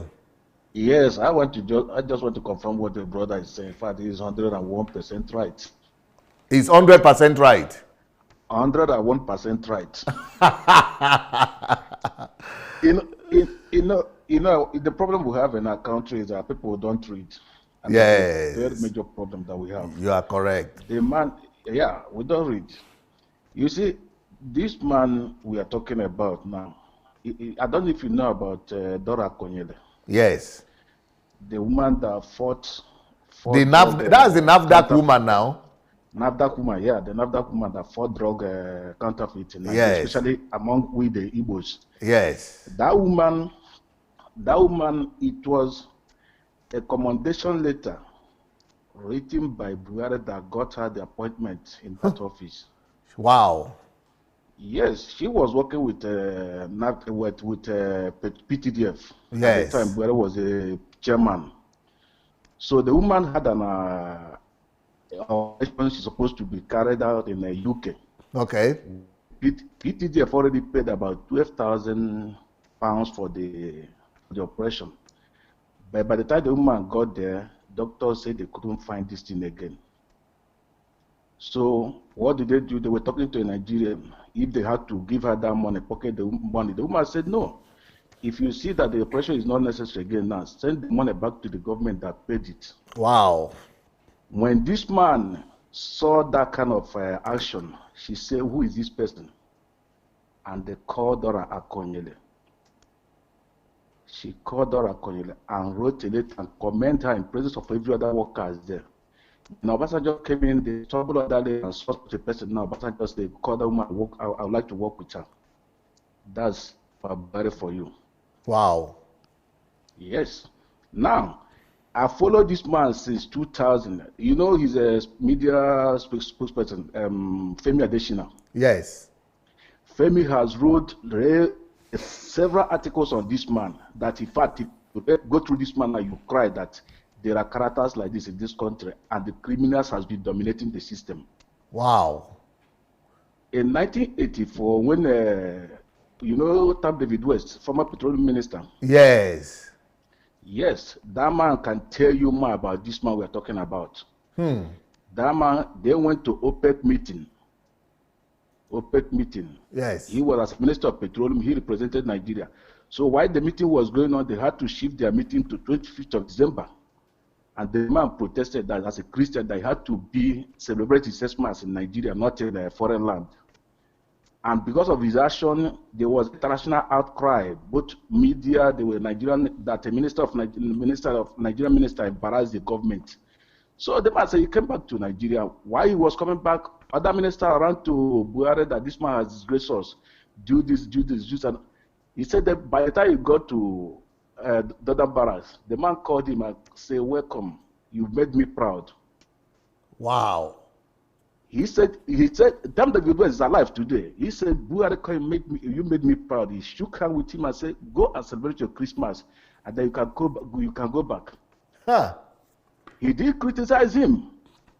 In fact, he said even the minister that went to Buhari to say they should sack him later had to apologize to him in presence of Adelaja. Wow. Yes, this man, people don't know him, but it's just that, if not because of the caliber of person he is, based on the reputation he has built for himself over the years, the kind of gang up against him this election is too much. Nobody will survive that in Nigeria apart from this man. The generals were against him, the former presidents were against him, the head of tribes were against him. Even the America, the invitation they gave this man, his opponent, that was tacit support. They were supporting him. Wow. Yes, nobody, I'm yet to see nobody alive that will stand the kind of gang up that they gang against this man. Nobody will stand it. And what made it possible? It was his reputation he built for the love of his country. It's not for his own personal gain. And he married the common people. The common people.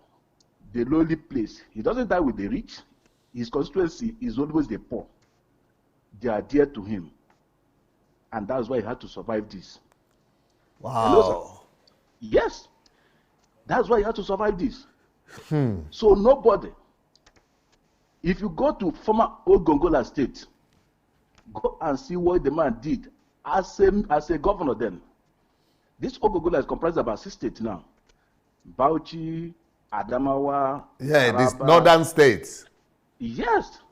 This Bauchi, President Bauchi, Adamawa, Borno, Yobe, Gombe, Borno.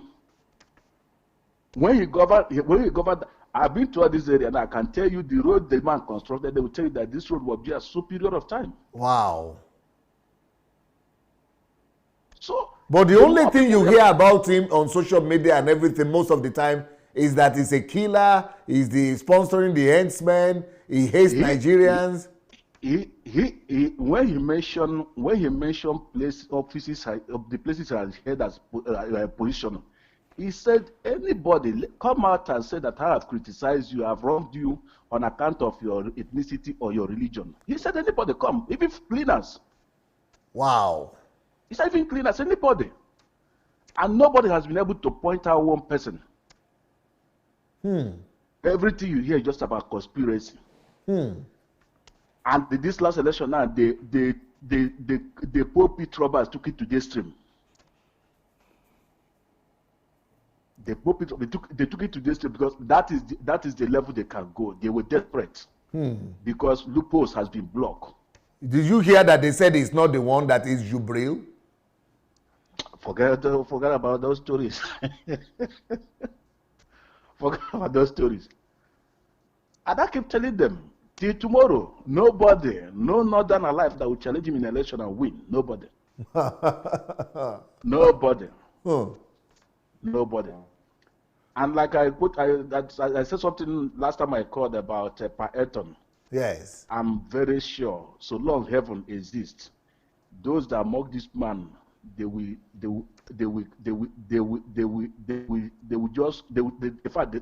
can't speak again by the time this man is through. Amen. Amen. He's going to do great. In Jesus' name. Uday, wow. We have a direction now as a nation. Uday, you are very truthful. You must not be. It means you are not afraid, though. Because most of the people from your area are the people who are really spearheading on some of these things. Yes, but you must stand on the side of the truth. It's not a question of the multitude that don't follow. You have to be objective, analyze issues the way they are. You must analyze them the way they are. They say the way they are.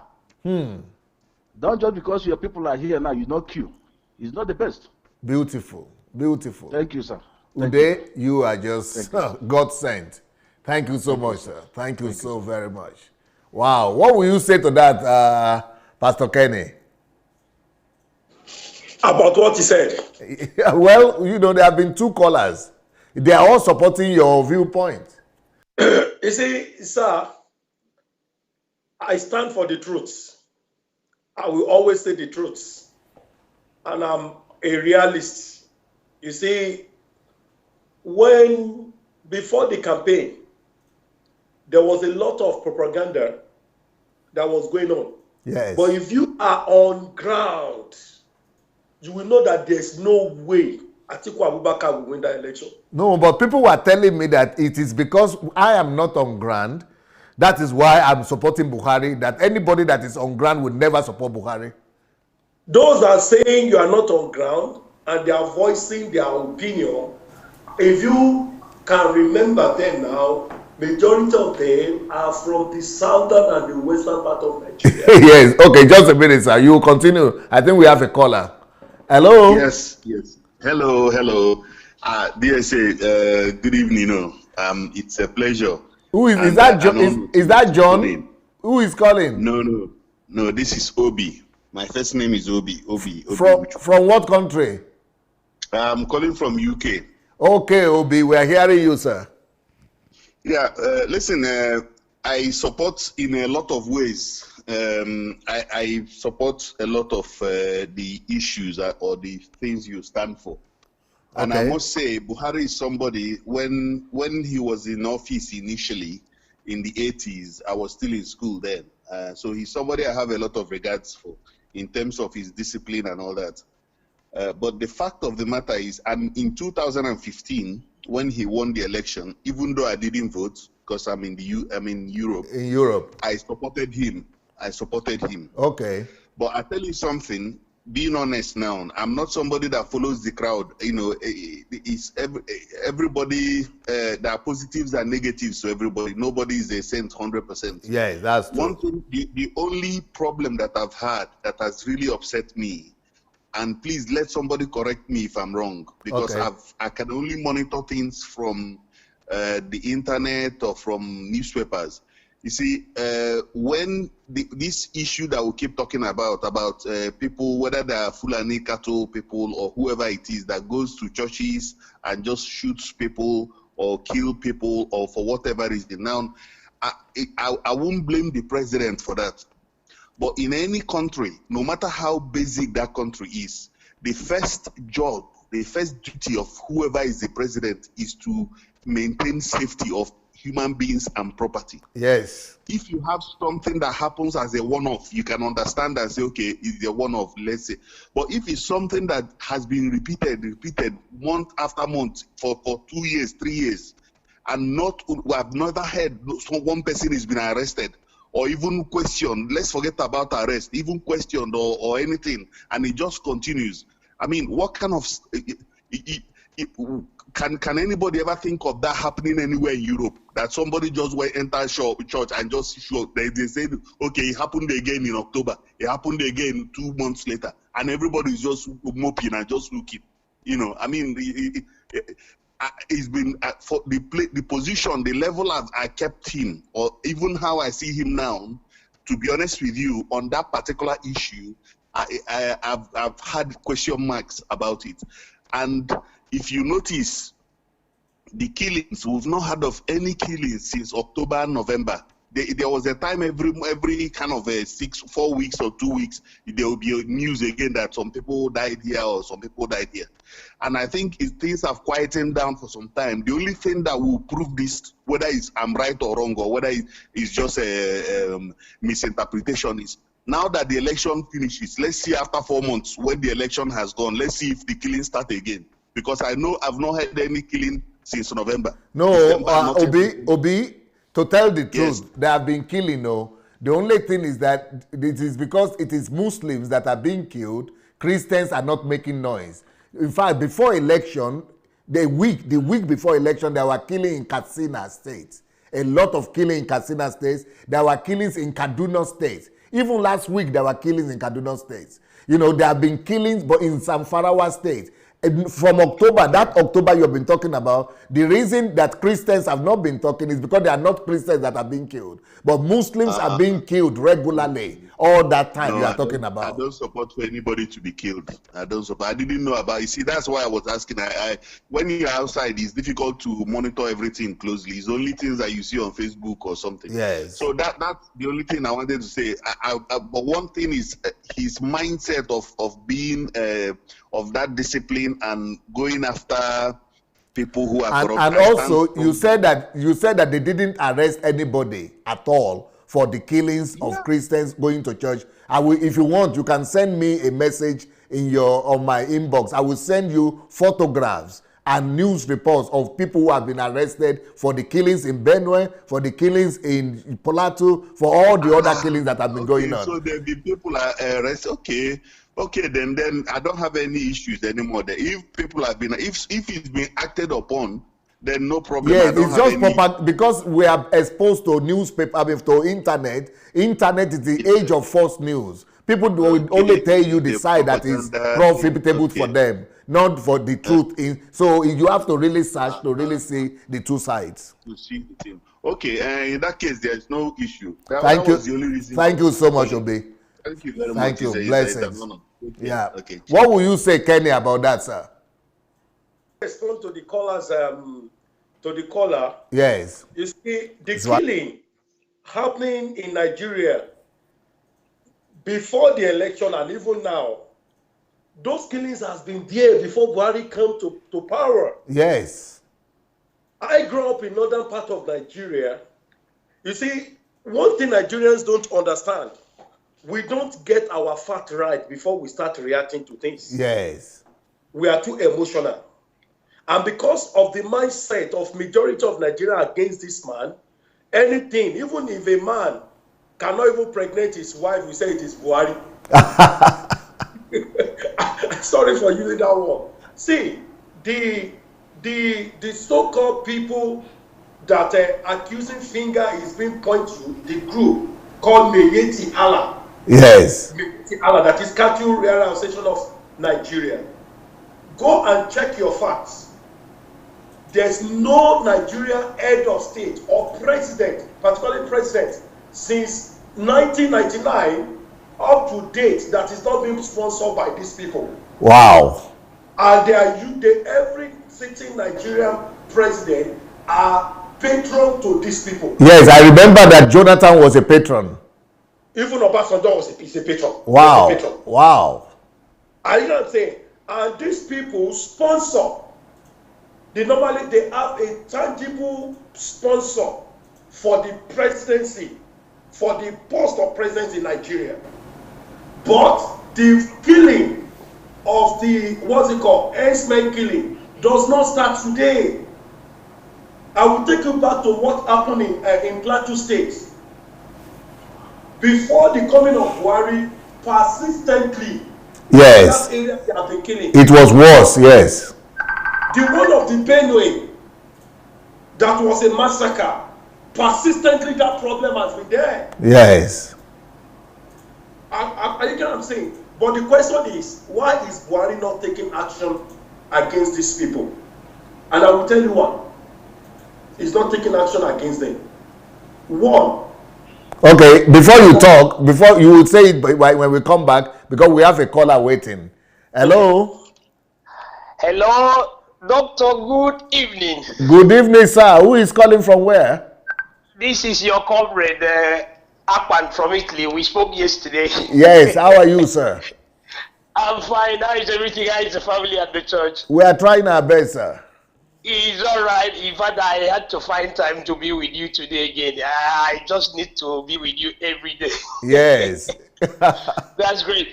In fact, I really appreciate, I saw one of your program, I think it was a program you did before, you were talking about how people are helping Islamize Nigeria. Yes. Without the contribution of the Muslims. Yes. I love that. It's all right. I've been following. I love what the man with you today is saying. He's talking from his experience, being that he had lived in the northern part of Nigeria. Yes. So I want to say that he's doing something. He's doing a nice job contributing, also enlightening people too, because this program, I think at the end of the day, will help to bring out the truth, so that a lot of Nigerians will know more about Buhari, some of those things that they have never known about him, because it's all about lies, telling lies about the man. Right. So what I want to say is this: as a Christian, I want to come into the program from the perspective that I'm a Christian. Okay, sir. And you see, you have been saying a lot of things for some months now about Buhari. It's like you were campaigning indirectly for him. No, I was doing it directly. That's what I'm saying. I know you were doing it directly. Yes. Because this time around, they would have come to cut your neck. Yes. So, whereas the 99% of all the GOs, the pastors in Nigeria, they were all against him campaigning for Atiku. Yes. So, it was an open fact. So, you see, what I want to say is that, you see, in the Bible, God wanted to prove that what you have been saying is the right thing. That all these people, that what they were saying, they were just giving out false statement, giving Atiku a kind of false support. And they were telling lies, giving all these fake prophecies. You see, in the Bible, God said one thing. Because what you were saying, I want to tell you, few of us that we have known you for some times, few of us that believed in what you were saying. Because, you see, it was just like, coming to tell someone, look at Nigeria, all the churches, all the pastors with 50,000, 20,000 members, they were all supporting Atiku. Yeah. So the fact on ground was that surely Atiku is going to win. Yes. But you see, at the end of the day, like what happened in the Bible, you know this story very well in Exodus chapter 4, you read from verse 1 down. When God spoke to Moses, he said, I am going to send you on a mission to go and rescue my people in Egypt. Moses asked God, he said, what if they won't believe me? Yes. I'm looking for a sign. And God said, okay, I am going to show you two signs. The first one, I'm trying to relate my story to what is going on. Yes, sir. The first sign was what Pastor Sunday was saying, Buhari will win. Atiku is corrupt. These guys are giving out fake prophecy. People didn't believe. So God said to Moses, what do you have in your hand? He said, a staff. He said, just throw it down. Just throw it down. And it became a serpent. He said, pick it up. He picked it up. He said, God, but it's not enough. What if they wouldn't believe me? Yes. He said, okay, I'm going to show you the second sign. Put your hand in your cloak. He did it. He said, bring it out. He brought it out. It was full of leprosy. Yes. The hand became leprous. He said, okay, put it back. He put it back. When he brought it out, the hand became like that of a little baby. Yes. And God said, if they won't believe the first sign, they will surely believe the second one. Okay.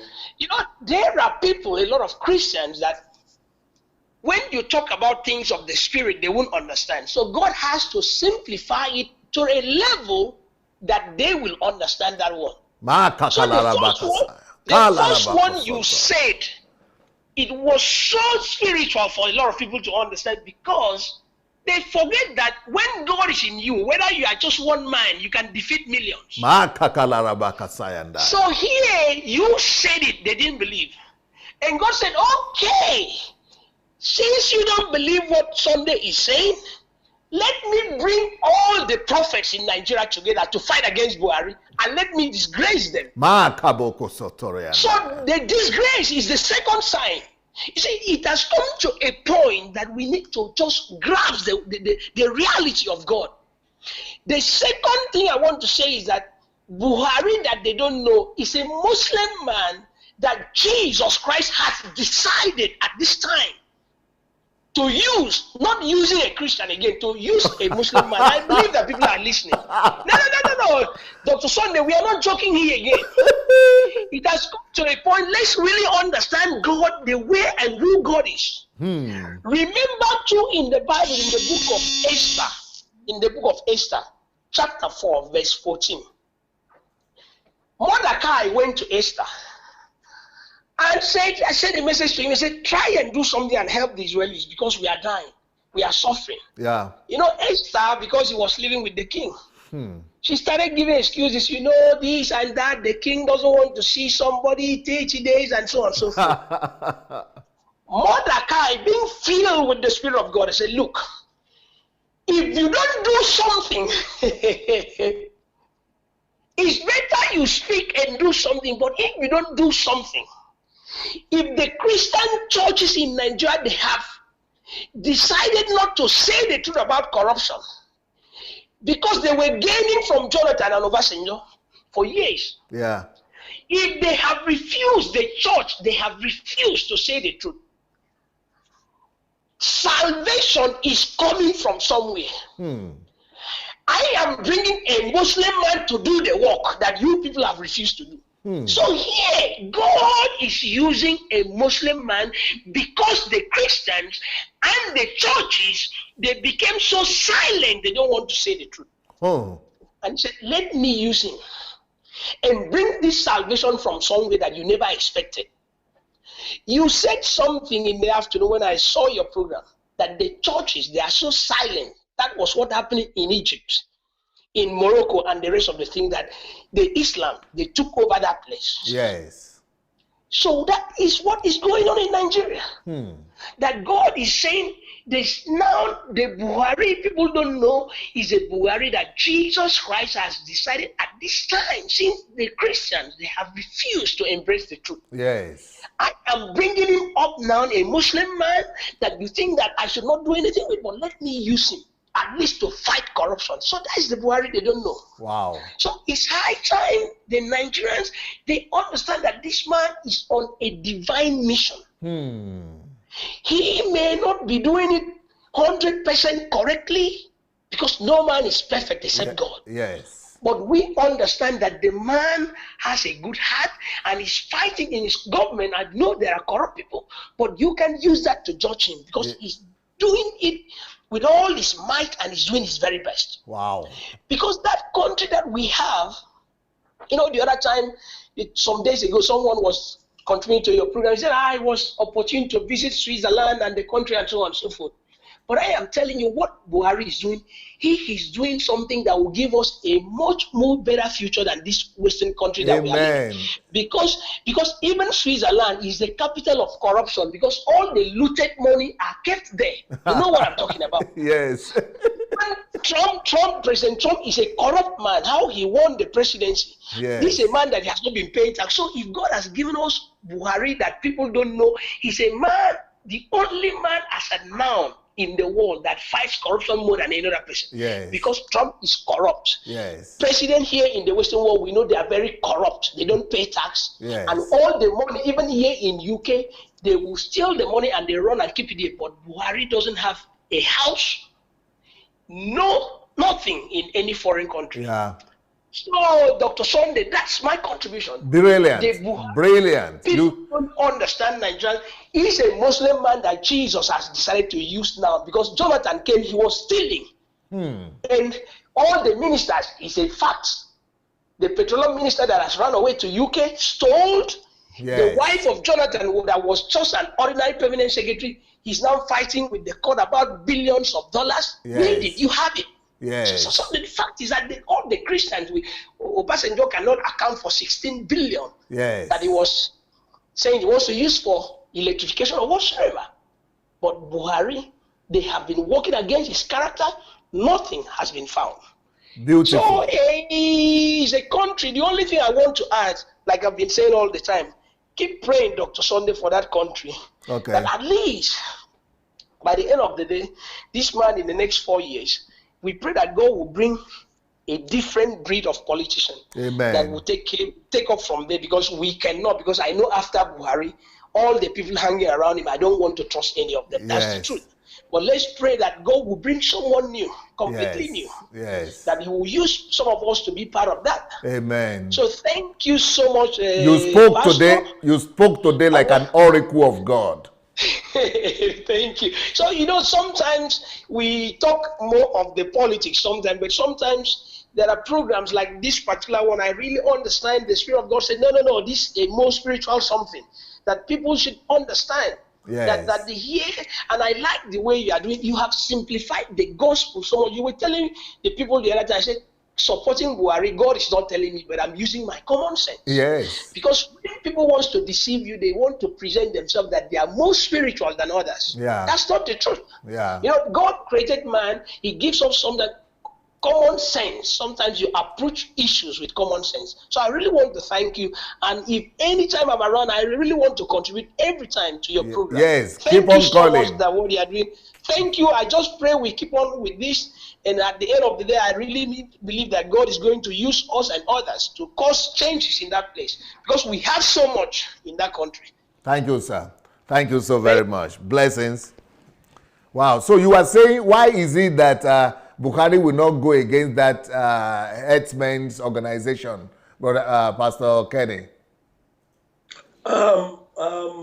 TSA, while we are growing up in the northern part of Nigeria in those days, we know that these herdsmen... But even Jonathan didn't go against them, and Obasanjo didn't go against them.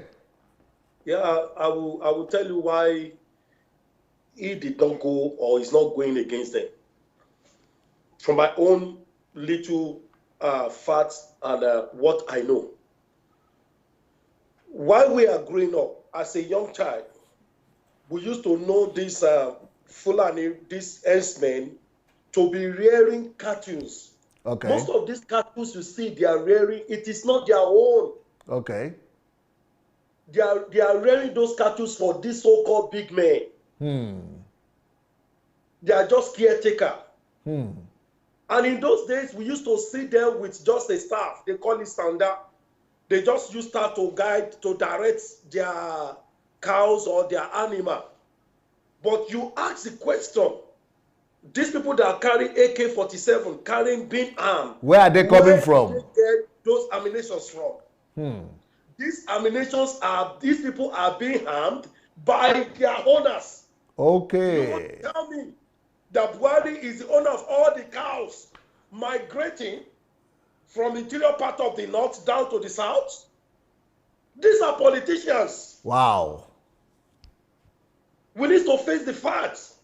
This thing has been existing for a very, very long time. Let me tell you one of my experience as a young man during the time of Abacha era. That was in 1996, precisely. I went for an holiday in Ibadan. I was coming back from Ibadan. I took a public transport, a 504 station wagon, from Ibadan, from the motor park in Ibadan. And in those days, those station wagons are seven-seater vehicle. At the back of it, there were these two Fulani guys that we met. They've already boarded, and three of us sat at the middle. One other passenger with the driver. We got to a particular place in Kwara State. They call that place Eyenkorin. There used to be this military stop and search because that time there was a lot of bomb explosion during the time of Abacha by the Nadeco, what's it called, group there. Yes. There was a lot of bomb blast everywhere. So anywhere, any military what's it called? Checkpoint. Point to get to, they search your luggage. And on getting to that place, at the back of that station wagon vehicle, there was this 5 Ghana must go bag. Those sack bags. Yes. And the moment the military guys, they opened those bags, it was full of money. 50 naira was the highest denomination there. It was full of money. And they raised an alarm that, we have seen the thieves. They reported that they looted they robbed the bank in Ilorin yesterday night. We have caught them. And the driver did something that I can never forget in my life as a young man. The driver said these people came to board at their station, at their garage. And whatever you are going to do to these people, I will not allow you to take these people away. These are Fulani guys. And they were asking them, where do you get this kind of money from? They said they traveled from the north. They took their cows to go and sell in Ibadan. And this is the money of the sales of their cow. A typical Fulani person that I know, they don't bank in banks. They don't put their money in banks. You see, all those, as they are moving, they carry money along of the sales of their cow. So these military guys were saying, no, we can't, you people can go. We won't allow them to go with you. And there was a man in front by the driver's side who we don't know that he was a military officer. And he said, you know what? These people joined us from the motor park. Who is the officer that posted you here? They took us to their barrack, and the military, the lieutenant colonel said, these people, I'm very sure they are not the robbers you are looking for. And those people were swearing that, look, they sold about 20 cows. This is the money they are taking back.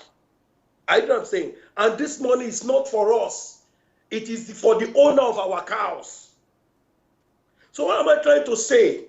Do you now want to tell me the problem has been there for a very long time?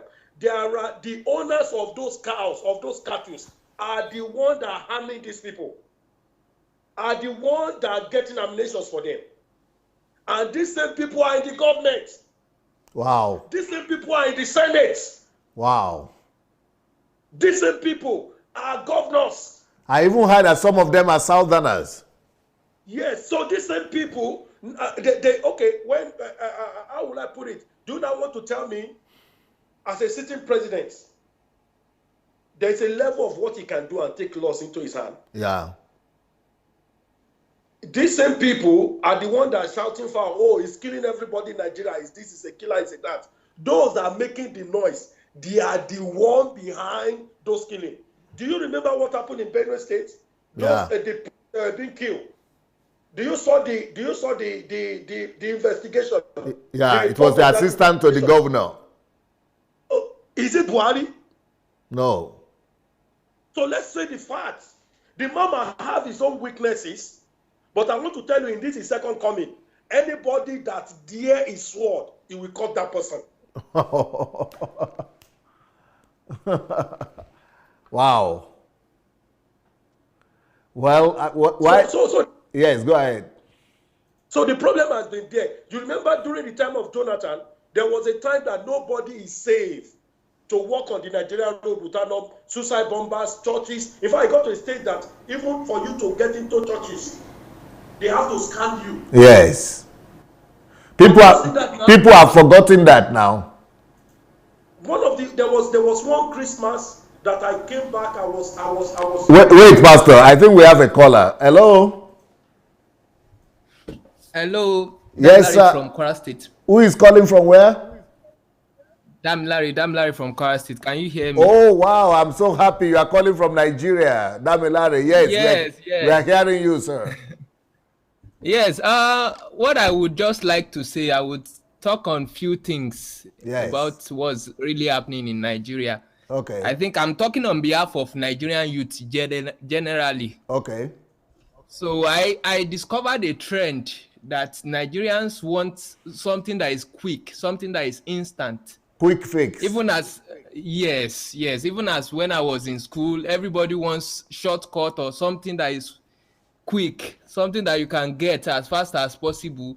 And no one really thinks about even the future. They live their life based on what is instant, what they can get instantly. And that was why people and things like MMM came to Nigeria.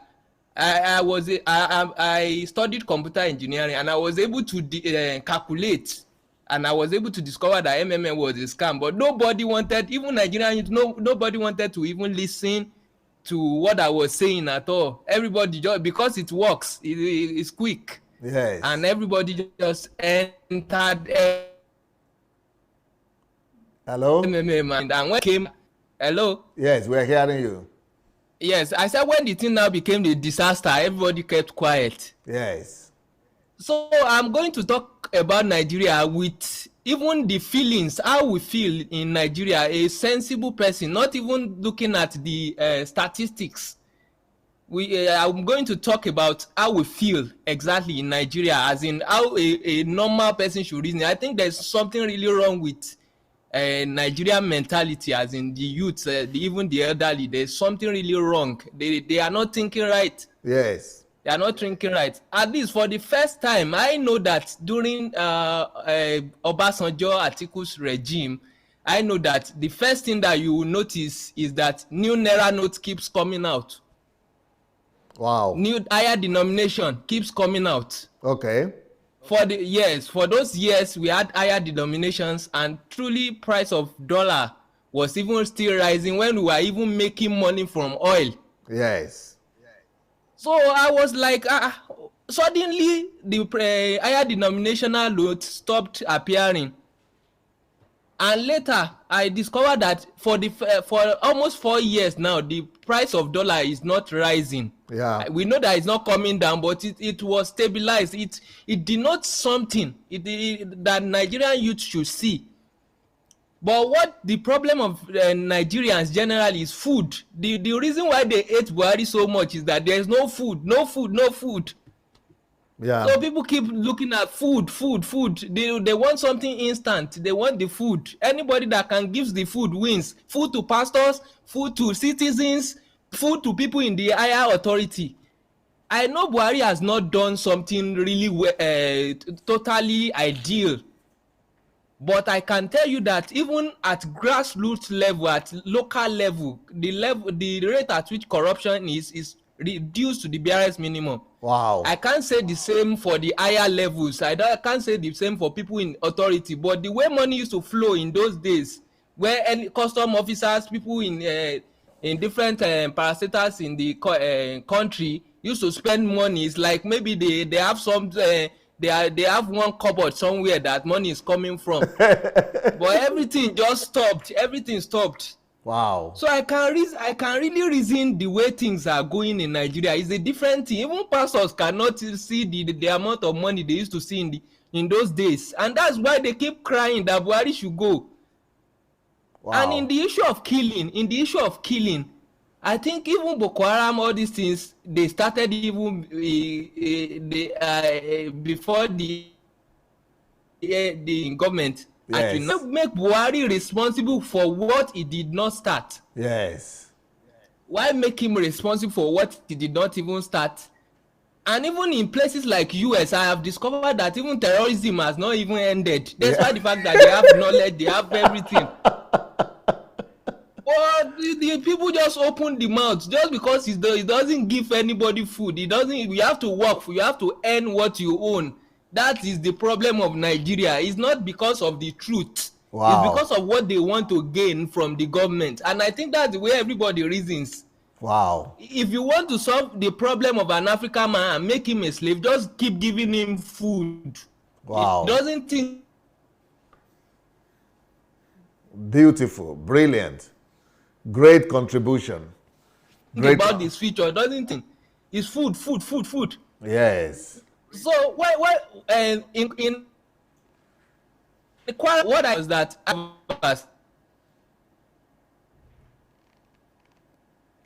Okay, I think the line is bad. Okay, so but Pastor Kenny, you were saying something before we went on that something. You wanted to say something. You could remember that there was a time that it was very, very unsafe for anyone to walk on Nigerian streets then. I remember, yes. Yes. A lot of suicide bombers everywhere. Yes. That even for you to go to church, you have to be screened. You have to be screened yes. to make sure that there's nothing striped on anyone to come and blow the place. Yeah. And there was something that happened, I think, in 2014 when I was preaching and somebody just wrote a note to me on the pulpit and said, it was on the Christmas day, and that there was some people were being bombed in the church in Abuja. It pains me, and that was Jonathan. It grieves me because it can happen to anyone. Yeah. But now, Nigerians will quickly forget. Yeah. Do you still see that happening now? No, it's no more there. I think we have a caller now. Hello. Yes. Hello, DSA. Good afternoon. Good afternoon, man. Who is calling from where? Okay, my name is Layman Ogbata. I'm calling from Dallas, Texas. Beautiful. Nice to hear from you, man. Nice to hear from you. Basically, I wanted to talk about the killings. Yes. Definitely with the economy and so on, it's tough and rough on the people of Nigeria. Yeah. But my concern is life.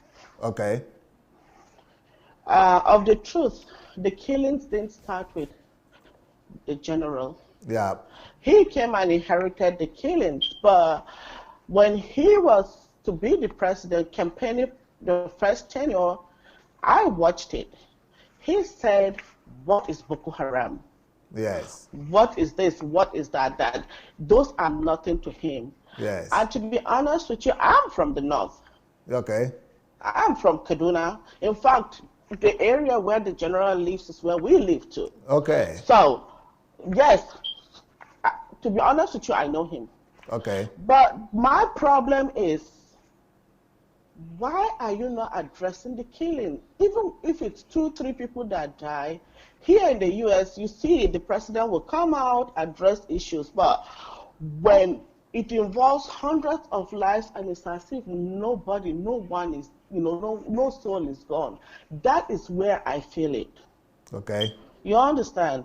So and then the man in the UK was saying, oh, that it's the Christians that are doing the killing. It's not true. No, he didn't say the Christians, so he said politicians. Oh, politicians. Okay, because of the truth is that, yes, the Muslims are being killed, but vast majority is the Christians. You understand? And then this thing is going on, and the president, the government is just so mute about it. My thing is that young lives, how do I say it? Like the average lives and what lives are going. Blood is being spilled on the land.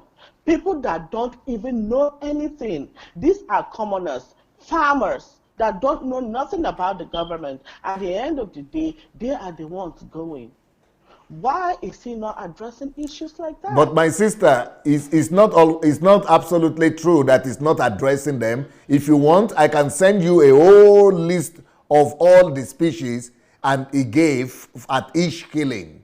The only thing anybody could say that maybe he addressed it late or he gave speech late, but there are always press releases after each killing. No, there are no press releases. Okay, don't let us argue about it. Let me send me inbox. Okay. Send me information, your information on inbox. I'll send them to you. Yeah, because you didn't see it, but I saw it. So I will send them to you. You will see with your own eyes. You know, the thing is that, when it comes to like the killings and the slaughtering, I kind of know a lot about that because there are people that have been gone to school, Benue, Plateau, Kaduna, and all that. I think we have agreed that I should send to you. So you write me inbox, and I will send the information to you. Okay, no worries. But thank you so much. Corruption and so yeah. God bless. Yes, you are saying something. Pastor, you are saying something, Pastor Kenneth. Yes. It's just to react to that my sister from Kaduna. Yes. And you see, anybody that grown up in Kaduna, they have seen or witnesses a lot of crisis. Yes. Because Kaduna used to be a very volatile state in Nigeria with crisis, Kaduna and Kano in those days, but it has minimized now, not just apart from recently now, some things that some pocket killings that are going on. But you see, one of the problems that the Buhari government has is that there's no enough publicity. Yeah, no enough publicity, it's true. For example, this my sister said he never made a speech after the killings, that he never did anything, that he just mute. Can you believe that? his handlers are not doing well in that area at all. Yeah. It's not them seeing. Because like from most of the things, you are even doing better. Yes. Those are paid to do that job. Can you imagine it that when I did some of the programs I did during this election, his office in APC office in America got in touch with me and said, please supply us with the information. And they are the ones who are being paid though. They said we cannot get this information from Nigeria, we cannot get it from their office, from the presidency. No information that you are even doing better in Ukraine and you are not being paid. Because it was even towards the time of election that I personally have to be telling some people, because one, Nigerians don't read. Two, Nigerians don't research. Three, Nigerians only base their judgment on assumption on what people say. Yeah, and like this sister, for example, she says she knows a lot of people in Nigeria who are affected. So she's getting her information from what people tell her from home. And what I've discovered is that what people say from home is full of ignorance. They don't do their research at home. Let me give you an example. It's hearsay. It's mostly hearsay. Somebody called me on Saturday, sent a secret memo from a state government to me, what that governor is about to do after his election, that I should pray over it. And I look at that memo. It was dated on the 31st. And I look at that memo. You see, when you see injustice become the order of the day in a society, there have been justice that have been perverted. That injustice does not just start. And when I see that memo, I say, okay, give me some time. Let me pray over it, and I also make my own findings too. Just yesterday, I now called people around on ground and people that are working with that governor and people from the same tribe, that person that sent the memo, that sent the secret memo to me. And I was trying to, find out, because that is the kind of person I am. I will find out from both sides. And they were now telling me what list of what that governor wants to do. And I called the person back, the woman back, and I said, you know what, just today. And I said, you know what, go and make your findings before you start praying blindly. This is what your people did. This is what your people did. How can a sitting governor, you have a lot of workers in that state that are not even going to work, they are collecting salaries, and because this man is saying, you guys are not working, you are costing us much, after this second time, if I'm lucky to come back, I want to retrench. And I asked her one simple question.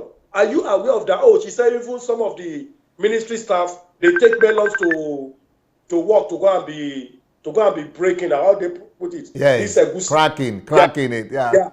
That some of them from Thursday, they don't even go to work. They start their weekend from Thursday. And I say, you as a Christian, if you are the governor of that state, will you condone that? She said no. So we Nigerians, we are too emotional about things.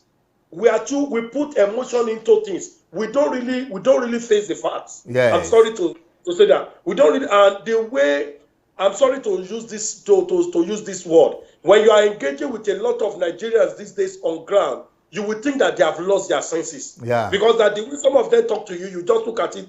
Are these people reasoning the way you are reasoning? Are they seeing what you are seeing? Are you know what I'm saying? So our mindset need to change against governance. Our mindset, we need to remember where we are coming from. Yeah. We need to remember where we are. And just back to that sister again. The BUHARI government, one of the area I will call them low is in the area of communication. Media. That sister was right. They are not engaging the populace to tell them, this is what we are doing about this. This is what we have done. This is what we have addressed. This is what we have achieved. Yeah. And I could see you doing that more for them. Yeah. Than those that are paid to be doing it. and that is why you see a lot of propaganda in the campaign. Because a lot of the populace, the voters, don't even know what the government has achieved. Yeah. But we are reading, if you look at the Nigeria index in what's it called? Overtook the South African economy as number one economy in Africa. Yeah. Just towards the election. What about in agriculture? A lot of achievement was achieved during Buhari's 3 years in office. Look at rice. Nigeria become #1 producer of rice in Africa.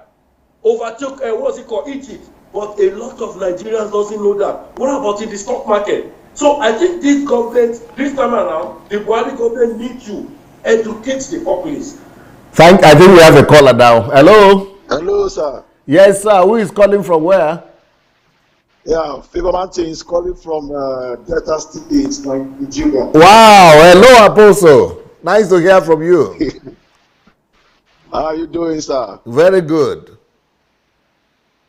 Man, in short, God is on our side. You know, when the Elijah challenge for the Nigerian pastors, and when you said that Atiku will not win this election, and every other pastor, every prophecy were coming up, different angles that Atiku will win, Buhari will die. My wife so much believed in you so much. So when they shifted the election, my wife now told me that, hey, because there was information that came that Abuja election was conducted March, that April, that PDP have perfected ringing in all over the places to ring the election. But there was an intelligent information that came that night. That was what happened, that the election was being shifted to April 23rd. Yes. So they said this time the election was shifted, that they must win Buhari, that was how Jonathan shifted the election, that they won. That this time around, APC has lost, Buhari will not come back again.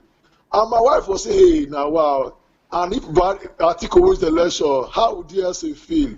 I said, you know, DSA is the man of the spirit, unless God has not spoken. Yeah. He said, hey, I dey feel, you guys say, hey, now wow. I said, don't worry. I said, why would you be? Don't worry, you don't need to panic. Buhari will win the election. All the pastors, everybody, one pastor came, said Buhari will die before the day of the election. They were saying it. I said, okay, don't worry. I said, I still stand with DSA. That I believe, I perceive it, that I know. I said, well, God is not God. But when the election came, everybody were shocked. It's like some of them have BP stuff, sir. Some of them have BP. And my wife now told me, sir, he said, DSA is a true man of God. I said, before I start, when I met DSA, my spiritual life, ministry, business, nothing has changed. But since I started reading DSA book, I'm reading your book now, the creative and innovative of a powerful genius. Yes. That book is something else. The creative and innovative power of a genius. Yes. Of a genius. That book is something else, sir. And you know, I was telling my wife, I said, if you know who the realm that DSA is coming from, I said the Oyedikpo, they need to come to DSA mentorship school so that DSA will mentor them, because with the way Nigeria is going, that all the doctrine that they have been teaching us for the past 35 years, all those are fake doctrine, is not working, and I can stand that the doctrine is not working. And I look at my life, I look at those who are there, and they are not making it. So when the election came, 23rd, and the result came out, my wife said, this man is really a man of God. I said, what I said that DSA is a man of God? Do you think that is a man of the devil? He's a man of God. He's a confirmed one, not be saying, go come. This is not tear rubber. I said, and the people were saying it, and they came, and the election, the prophecy came to pass. You know, till today, people have not said anything. What's his name? Many of them who gave out prophecy, they've not said anything concerning the election, because they know that they are all fake. And I know that with this great revolution, that man spoke that God gave the first sign, the second sign. In short, we don't need another sign again, because you said it all. And I know your message is eating people gradually, and people are witnessing it. Sometimes somebody will come and say, you don't go to church that much again. Also, go and listen to GSA message. Go to Google, Dr. Sunday Adelaja. Listen to his message. Don't say anything, no, or get his book and read. And they will go back and come and say, where is that man? That man is something else, sir. I pray that God will give you more grace, more, sir, because God sent you to our time. Thank God we discover you. You are you are a blessing to our generation. And I just relaxed my mind. Thank you, thing sir. I want to say, your books, this girl that said your book. Yes. Hello, sir. Yes. Yeah. Your books, one thing about Nigerians, they find it difficult to buy books. And when books are expensive, they don't want to go for it. And the books are kind of appealing because the words, the book, most of your books are 4,800 in Nigeria, and some people find it very, expensive to buy them here. I don't know if the person that is selling that is making it too high.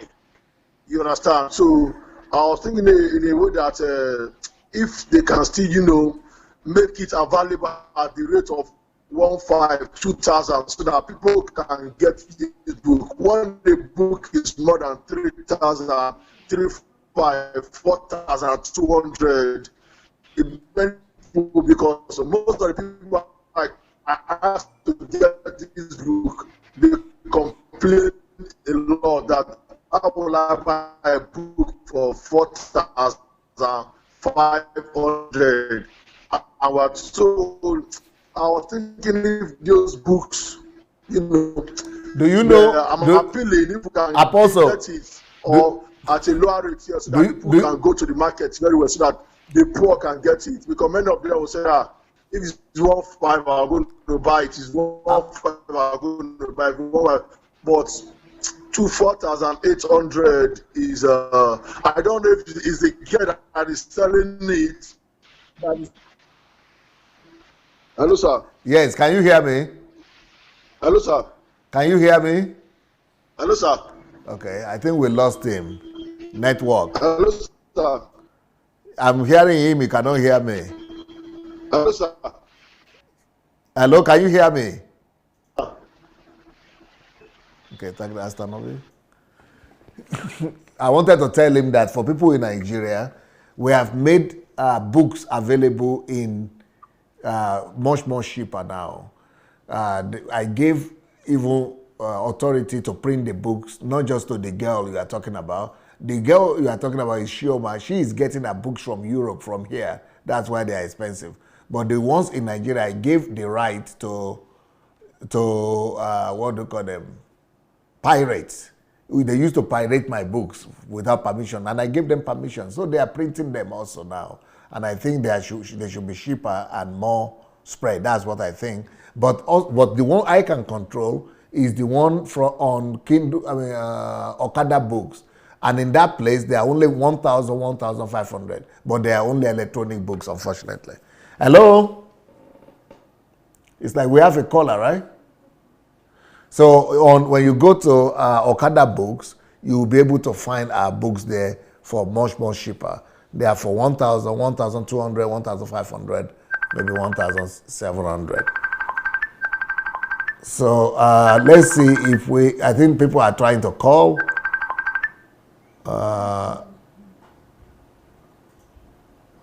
Let's see if we could connect them now. So many people want to call in today.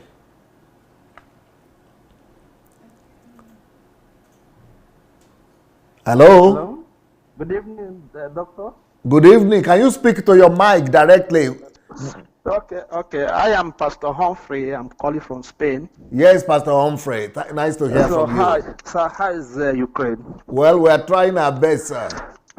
Yeah. First of all, I want to appreciate you for your new face on Africa ministers. Yes. Because I know that, unfortunately, like what the last speaker said, we are far behind where we does not read. Yeah. And apart from that, Africa believers or Christians actually believes on miracles and without knowing the word. Yeah. And that is not what the scripture told us. Yeah. And and why I have been following you, even when the criticism on the freeze was on. Yes. I told them when God called me, He gave me a specific instruction, because the gospel is for the less privileged. Yes. If you look at the Bible critically, Christ was there for the less privileged. He was not exploiting them, He was contributing to their life. Yes. Where I actually started getting furious about it was a situation where a mission service university where a member can attend. Yeah. And that was ironically very bad. And two, you see there are your private jets on the area of tithe and offering, but that's not what we are discussing tonight. Yeah. I have actually read your book, Church Shift. Yes. And that transformed me greatly, and the mission God has given unto me. But when it has to do to Nigeria politics, I was in Nigeria. I came to Europe less than a year now. Okay. I spent all my life in Nigeria. I schooled in Nigeria, and I love politics. But the truth remains here is that our leaders who call themselves Christians has failed us. Yes. Look at just this concluded election. Oyedepo went with Atiku Abubakar to go and beg beg Obasanjo. Yes. When Obasanjo has written in the book that if has said that what he knows about Atiku, if he forgives Atiku, God will not forgive him. Yes. And that same man has turned around to say that look, that he preferred Atiku than Buhari without reasons. Yes. And two, look at person like I can mention them. Look at person like Suleiman was saying it's good to say apostle is not speaking, apostle is not speaking. Now apostle want to speak. It is good to vote for who will steal your money than who will kill you. What is the difference from an armed robber and a killer? No difference. No difference. And you call yourself as a man of God. You see, the fact remains here is that Nigerian pastors are now carnal. Yes. Sorry to say, if none of them, 90% of them. Yes. It's that, like the speaker who called from Spain also said so. You see, that is why God had disgraced them. Yes. And God made them know that, look, I told my wife, I said, personally, I prefer Buhari win. I prayed for Nigeria, and the day God revealed to me, yeah, Buhari will win, but there's going to be crisis. Yeah. And I told my wife, let's begin to pray for Buhari, for the country. Because God has said to the, like what that man said, but God sent Buhari for a mission. Yeah. He might not be able to complete it, but he's going to prepare the path, the path that people will follow. Yes. Because Jonathan, time I was in Nigeria, I have a master's degree in Nigeria. I bet you, man of God, that for over 10 years I have no job in Nigeria. Wow. I have a master's degree. I didn't buy it. I have a first degree. I have a second degree. Many of us like that in Nigeria, they are frustrated. They live from hands to mouth. Are you hearing what I'm saying? Yeah. But when I came to Europe, I discovered that Europe does not have 1% of what we have as the Nigerians. Where are the money? Yeah. Obasanjo that is campaigning for Atiku, he cannot account for 16 billion money for electricity. Yeah, Nigeria are still looking for that, living in darkness. Yeah.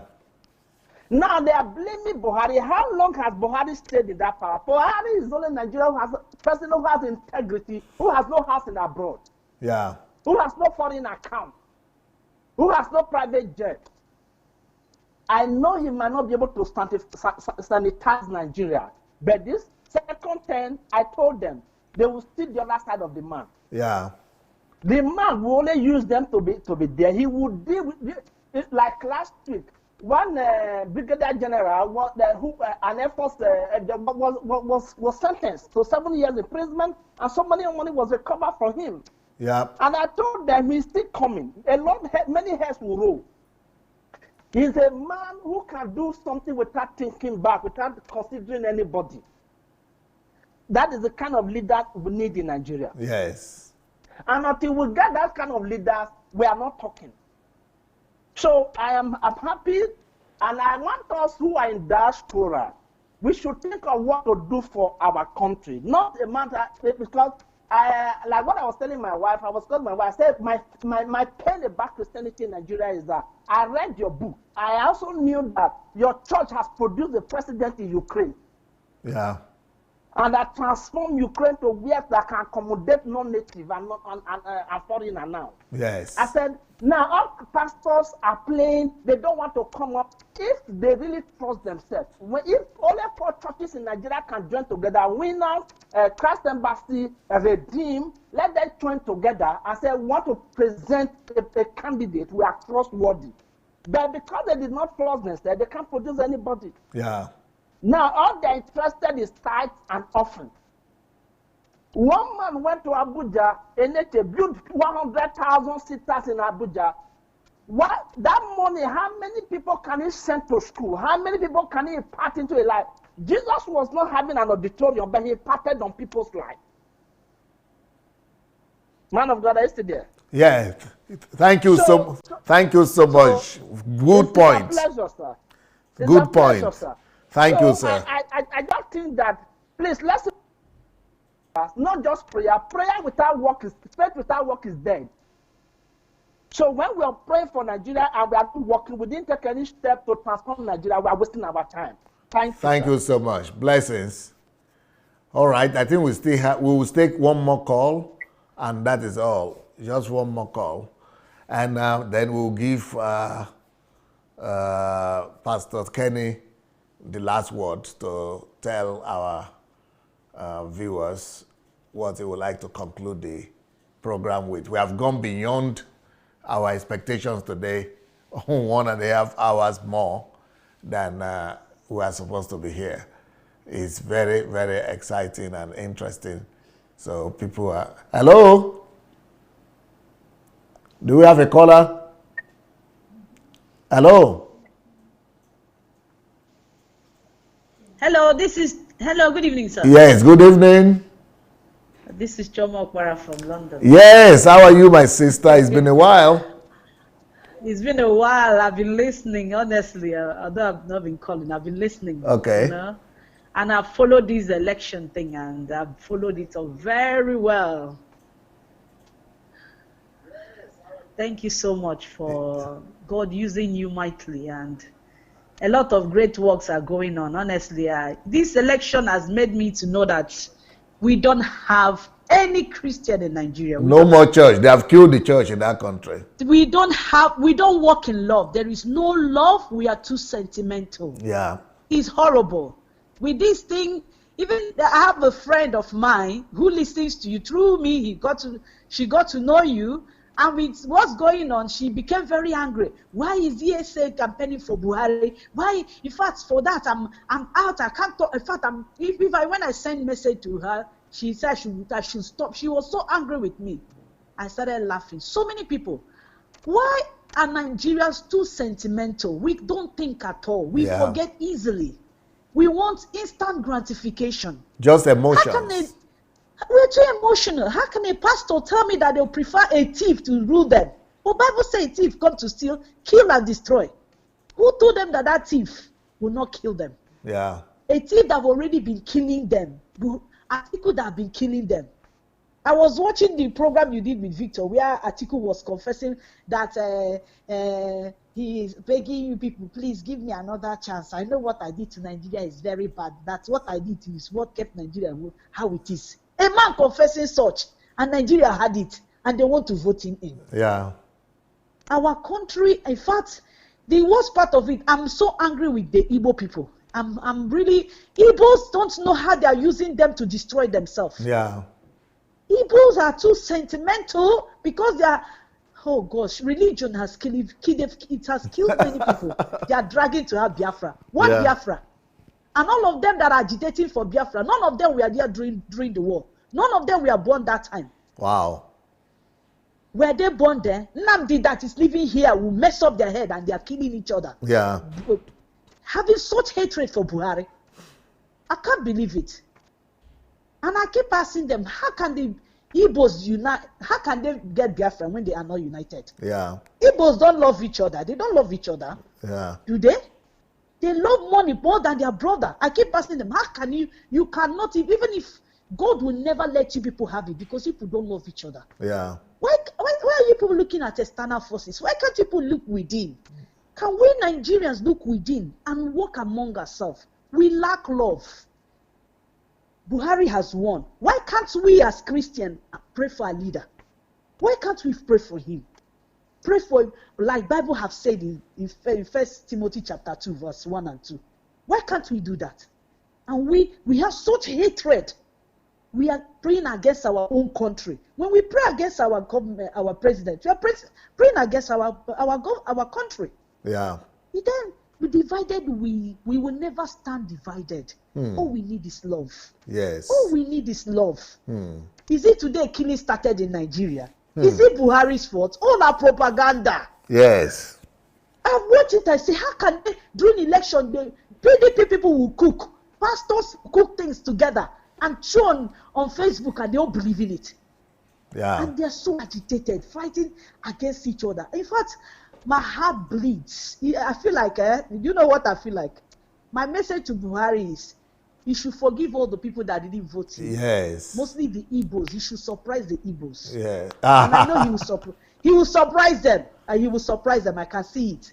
Because you see that Rochas that went there to destroy Imo State, he's going to be dealt with. Yes. You should hear my voice. He will be dealt with. That is, his law will never come on that seat. Wow. I knew it. He will never come on that seat.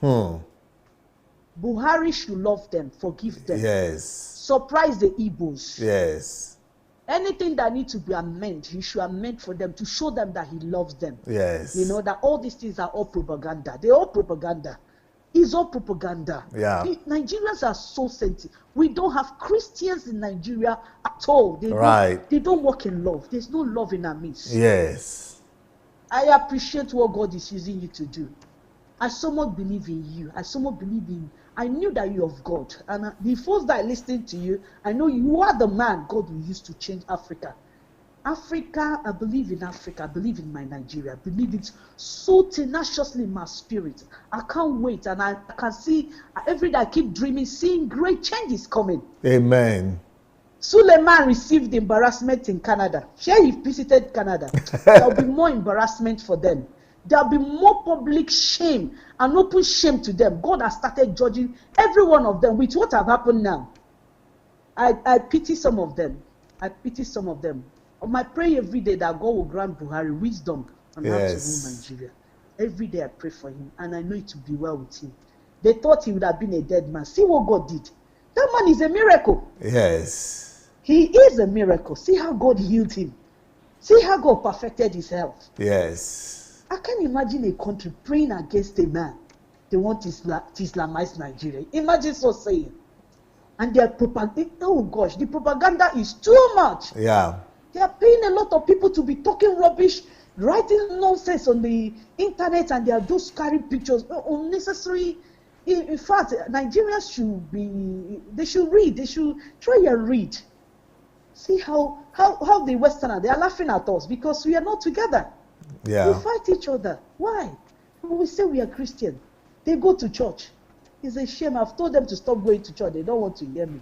But I'll keep shouting it on Facebook. I'll keep doing that. Thank you so much, sir. Wow. Wow. Show what you are doing. I'm so grateful to God for what you are doing. Yes.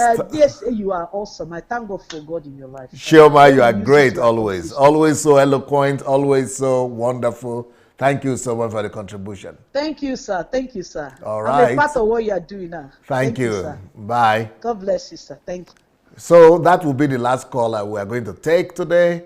And I want to use this opportunity to tell you about this book, Truth, Non-Truth, and Lies. Can you show me that it's #1 on Amazon? So I want to congratulate all of us, myself and you, that almost every book that I release now is becoming #1, Druga. And so that you see there is #1 book there on Amazon. Wonderful. And I want to also give the last opportunity to my guest today. He has done so well to be able to conclude.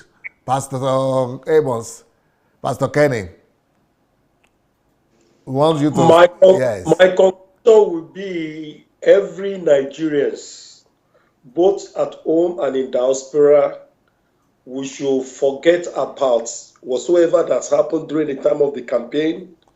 Let's work together for a Nigeria of our dream. Yes. We of the body of Christ, let's pray and lift Buhari up. Amen. That be able to take us to that promised land we're all hoping for. And I know that every Nigerian loves Nigeria. Yeah. Home and abroad, we love Nigeria. We want Nigeria to do better. We want to see most of the infrastructure, most of the basic amenities we are seeing here in overseas. We want to see it back at home. And this is the foundation this man is laying. Yeah. Let's pray for him. He's not perfect. Let's pray for him. But there's one thing I know. There is a part of that man, Muhammadu Buhari, which is a Christian. Wow. There's one part of him that is a Christian. And I've told you his morals. I've told you his zero tolerance for corruption. And when you look at those of body of Christ that have the same opportunity, privilege he has, what do? They looted the treasury. But this is somebody we call a non-believer, making sure that the resources, the wealth of that nation is not being looted, building a Nigeria of greater tomorrow for all of us. So let's forget about the party, let's forget about the differences, let's pray for him to succeed. And I know that even God will be proud of us that we lift his hand up. Wow, Amazing. Thank you so very much, man of God. And I want to use this opportunity to also invite anybody that wants to come and learn here in Ukraine to the History Makers training, which is coming up in April from the 8th to the 12th of April.